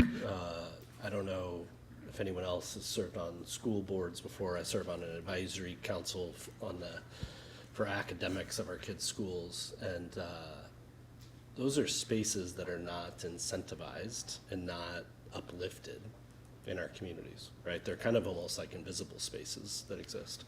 And watching the principals and watching other families or other teachers try to navigate those spaces, it's eye-opening. And I think there's lessons for us in a disaster resilience space to see those as vehicles for further connectivity, further trust, further knowledge creation around hazards, all the way to the systems and the processes for coordination. Last point, and I'll make this quick. I do think our philanthropy colleagues that are in these conversations have opportunities to create more incentives for coordination, right? Incentives that would allow us to, you know, double down on some of those earlier comments I shared around making sure our impact is 2 or 3 times what it could be if we're coordinating service delivery together. We see significant calls for this internationally within the international NGO community, specifically the humanitarian space. And I think some of those tensions and incentives could be replicated domestically as well. Yes, the most vulnerability people, as I explained before, it's very invisible. They are sometimes not communicated with the community. They are isolated. Some of them just caring for the domestic violence or the harassment. So that kind of people is very difficult to find. However, that kind of people definitely need support. In that case, we need, I just started some volunteer in the Sendai city to train like young women because they are neglected. Some of them just escaped to their hometown, their house because of the abuse. That's kind of, especially young girls, there is no place to go. In that the case, the Sendai city and the center and also some small community try to open the cafe, especially like bar area, because that kind of young woman always trying to get the kind of places, try to get money or even just one night like staying there. That's kind of the girls, it's very, very like vulnerability things. However, even the government, they doesn't know they don't know the number of the kind of the girls they need help. Especially we just concerned about during disaster, how could possibly to help that kind of girl to be safe, like how to protect the abuse from the family, sometimes the partner. That kind of things is very sensitive. However, we need to support them. So having civil society organizations doing the work that they know is needed and advocating for them to the government for better coordination. Okay, great. Yes, how can we increase coordination? I think there are 4 points that I think is important. One is that you need to increase the people who participate. And second is you need to increase the number of people who coordinate. And the third is you need to increase the skills of the coordination. And the fourth is you need to have more resources to support the coordination. And those 4 are very equally important. And the first point of increasing the people who participate is the key, because most of the majority of the population is not, how do you say, they're mostly indifferent about contributing to the community. But I was having a discussion this lunchtime that I heard that in Louisiana or in New Orleans, you have this Mardi Gras and all these nice festivals that people really gather and make together. And through these kind of small events or small festivals, and if people who are rich and poor from different cultural background, if they work together and they feel the feeling of the belonging to the community and they feel like they want to contribute back to the community, that would really motivate personal motivations to make the community better. So how people can design that better will be have a lot of impact. And in terms of more chance for skill building, that's the third point. I think more local government or the state government should pay attention to that in making or supporting making these kind of programs, collaborating with a lot of NGOs and NPOs. I think that, maybe an approach to getting more resources is, first of all, we have to establish a domestic priority. And what I mean by that is the understanding from our domestic communities on that they are a priority. We hear a lot about a lot of resources from our country going to help other countries, and that's great, in large numbers, but we also realize that there are people here who are impacted by the disaster and have a difficult time with tornadoes or hurricanes wiping out themselves. And, when it first happens, it's all on the news, but then 2 days later, you don't hear anything more about it. That this whole town, this whole community was wiped out. All you see is the frame of the houses and, the news people are there, but you don't hear any more about that recovery process. And, we're experienced that here in Louisiana with Katrina. It was a little longer than 2 days, but still, it's 20 years later and you're still seeing infrastructure is not back in place. decisions that were made, such as our school system taken away from neighborhood schools and making to charter schools, things of that nature. And so you don't feel like you're a priority. And when people don't feel they're a priority, then they get desperate. And then they use desperate measures to survive. And that desperation is another aspect that we have to find some way to combat. And that means for those who understand that desperate times need desperate measures, but they need to be calculated in a way that fits within our system and our networks to survive. And that's redirecting that approach, starting maybe at the local level and possibly at the state level, of how resources are available, of what's needed in these communities where disasters are. It's also disaster preparedness, helping in such a way to make a difference in those communities and changing kind of the narrative and the mindset of community leaders. It's also we have to learn from each other through engagements. And again, I go back to the kind of engagements can be settings like this multiplied by numbers into the communities, helping to realize that they're not alone in their thinking about what's going on or what could happen if there's a disaster.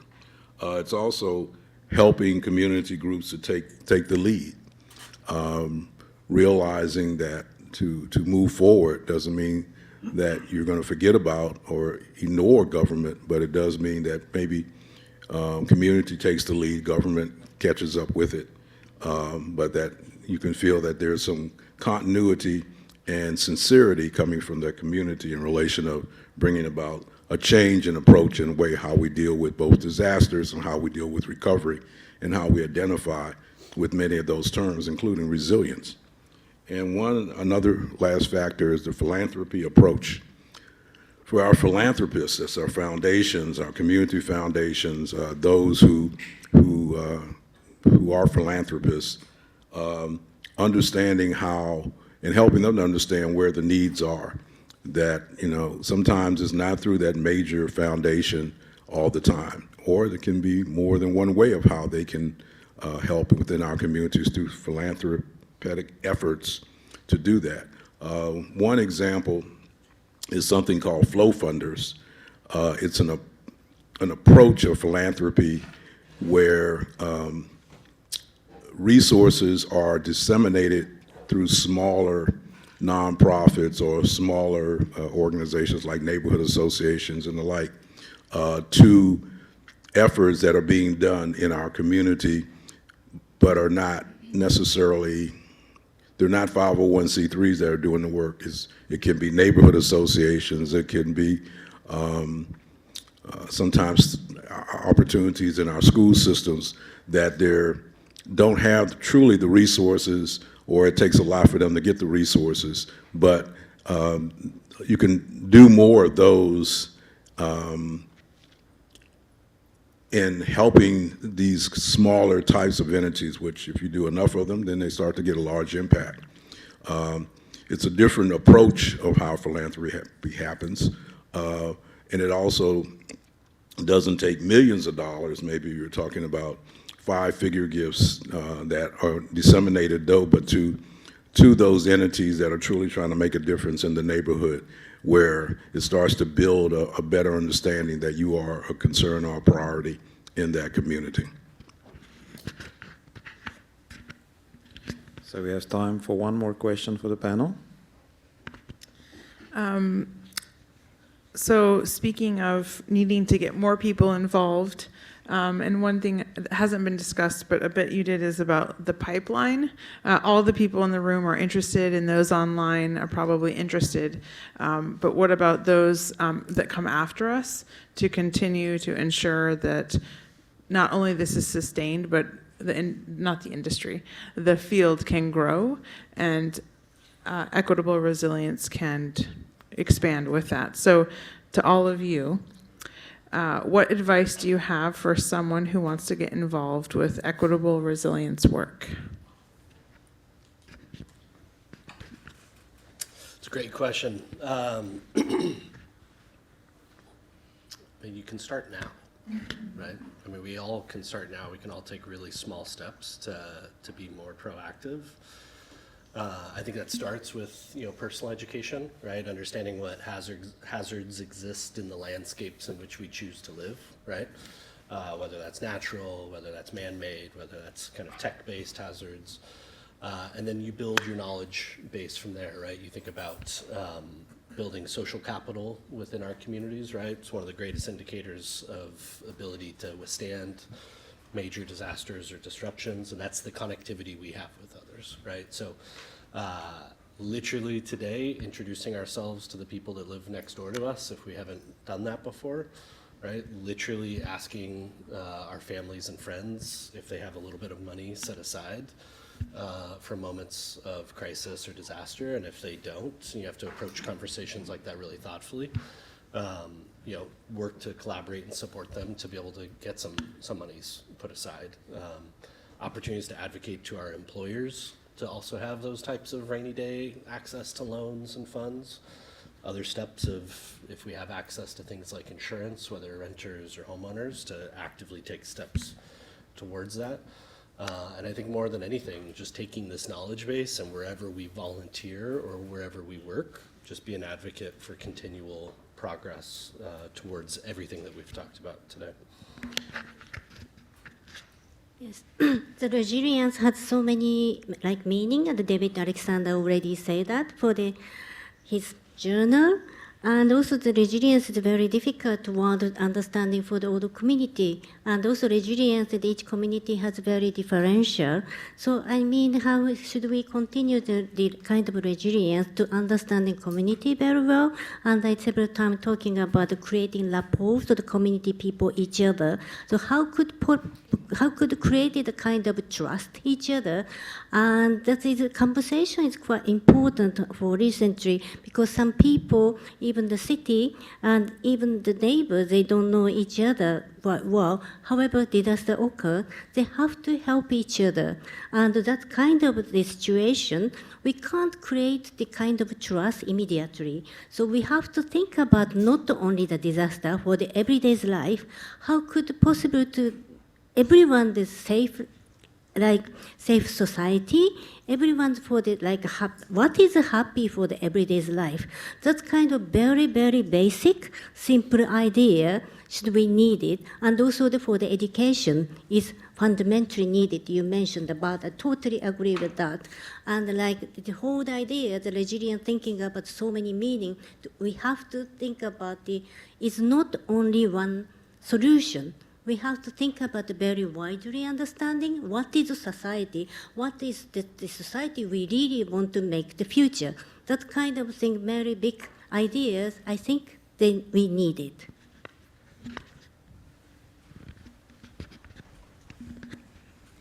In Japanese, there's a word called 喪失の共有, which means sharing of loss. And this is a very important word, I think, to answer to your question. To build a community around you where you can share your feeling of loss is very important. And in Japan, do you know the cherry blossoms? Have you seen that? It's very beautiful, but in Japan, the most beautiful time is when the leaves fall. And we have this kind of thinking of the beauty of loss. And the loss is the first phase of new life. And of course, loss is very painful, but it's also the start of new life. And but if you are in the time of disaster, the pain or the loss you experience is huge. Loss of your house, loss of your property, maybe loss of your family members, or maybe parts of your body, or loss of your identity, maybe, it has a tremendous effect on you. But in that time, you have lost a lot of connections around you. And when you are in the loss, it's very difficult to rebuild the connection around you when you are in a deep sadness. So what is very important is to build a community around you before any disaster happens. so that you can safely express your sadness or the feeling of loss, and that will be the biggest safety net for you or for anybody else when in times of disaster. I'll add to that. I think to address this is to build a network or a system within to address our disaster development. We need to invite entities to emerge with. It's something that we recognize, and therefore we should step forward to take on that leadership. And we have to identify resources and take a leadership position to this approach.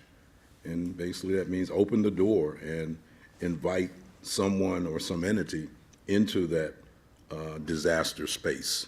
And that's disaster preparedness as well as disaster work and the impact for hopefully successful outcomes.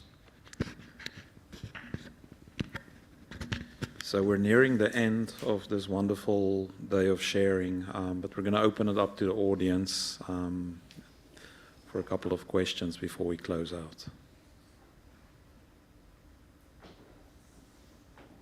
Stephanie? So we've talked mostly about natural disasters today, and I would be interested to hear from you if any of your sort of perspective shifts when it comes to man-made disasters.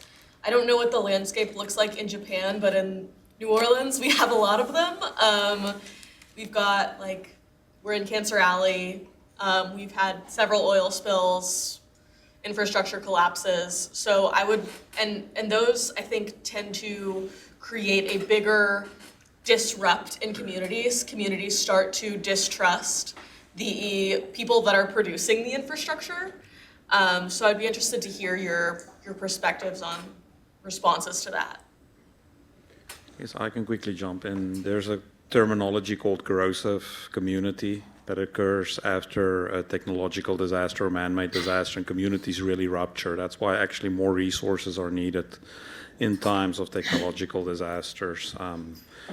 There's also just like the blame shifting that happens, whereas in the old disaster research literature, it's almost natural disasters are referred to as acts of God. So people can almost pinpoint, this was an act of God if you do believe in God. But with technological disasters, it's just very, very difficult to go about managing it, and litigation that plays in as well. I can take a quick aside. I'll let maybe others address the most immediate aspect to that question, but I think a lot of the competencies and the skill sets discussed, I think, throughout the day apply, whether it's a natural or technological or man-made event. But there's extra complexities that are layered onto that, right? I think about like transportation accidents, where you have an added layer of mass fatality services and capabilities.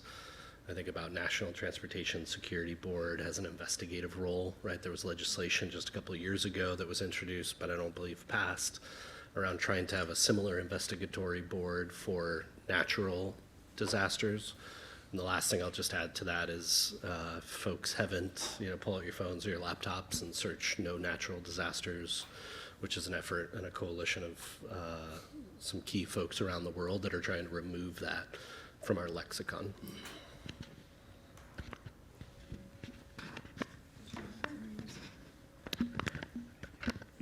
That's a very good question, because we had a lot of terrorist man-made disaster in Japan. We've experienced some of that as well. And when something that happens, it raises a lot of anxiety and anxiety and fear. And when that increases, people start to look for simple answers. Who's the bad guy? And who's creating this problem? And that's the most worst situation, because it's never that simple. So what we have to learn is that when in that very deep, fearful situation, we have to be wearing the lens of inclusiveness, that as we talked this morning. What we have to do is two things, is that we have to always think that everything has 6 dimensions. That's what we call it in Japan. I don't know what to call it in the US. Everything has 6 dimensions, like dice. The good part, and there's bad parts. It's not just simple good and bad.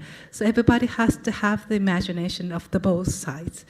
And another one is that always doubt the right, which means everybody starts to want to believe what is right. But there is no one right answer. So we have to be practicing every day to not jump into simple answers, not jump into the simple right. We always doubt the stable right. That's what we can do in preparedness in terms of mankind disaster. One more question before we close out. Kat? Thank you all so much for coming. In my brief research about Japanese disaster landscape and learning about the 2011 earthquake and tsunami, I learned that a lot of fisheries and aquaculture was impacted by that disaster. And as a coastal community here in Southeast Louisiana, we have a lot of populations that are dependent on fisheries and coastal farming. And so I wondered what maybe lessons or perspectives you could bring from having experienced this 2011 event and how y'all recovered that specific area of the population. Yeah, thank you for the question. I think there are some 2 examples in Japan, the Great Japan earthquake. One is Fukushima. Fukushima, the disaster is like nuclear power station accident. So it's very, very differential, even at the Great Japan earthquake. I remember that the people don't want to buy any kind of fish, kind of things from Fukushima are still in continue, unfortunately. However, the other places, like for the Iwate Prefecture, the Miyagi Prefecture, also they affected massive earthquake, and they have the recovering for the fishery. However, something like we can't control the climate change as well. So actually the decrease in the number of salmon, especially in the Iwate Prefecture, because we tried something to investigate for the scientists, everyone, but we really have no idea. Is there some connection with the earthquake or just climate change? And some people say that it's something the negative effect on massive reconstruction planning, because we are trying to landalizing. We just try to keep the cutting all the trees or the mountain to using for the landalizing. So that kind of whole construction process might be negative impact for the fishery and also agriculture area. So we need to scientists work together to try to see the evidence what exactly happened, how we have to think about the reconstruction process. We have to think about the environment safety. Thank you. And if I can add, in Japan with the Fukushima disaster, it was maybe a year ago, they started to release the treated water, and test after test after test showed that the levels were okay. But China bought a lot of the fisheries product from that area historically, and they said that they would not buy it anymore. So actually, under Ambassador Rahm Emanuel, who's the ambassador of the U.S. to Japan, under his leadership, essentially, he was like, this is okay. So the fish and things were okay, so he bought it, and the U.S. military in Japan was using it in their kitchens. So I think understanding who's buying buying the agriculture products or buying the fish, and then who can support from the top to really show that no, it's okay. Having a diversified pool of buyers can be helpful. So folks, we're at time. I said my thank yous this morning, but just a quick thank you again. Thank you to everyone who's online. Really appreciate you joining our audience here today. Everyone involved with the logistics, there's too many to name, but thank you. Sasakawa, USA, thank you so much for this partnership and for an amazing day. And And then, of course, our guests. I'm sure the jet lag must be rough, especially coming in yesterday from Japan and Jim flying in from New York as well. Please stick around, network, and yeah, have a good day.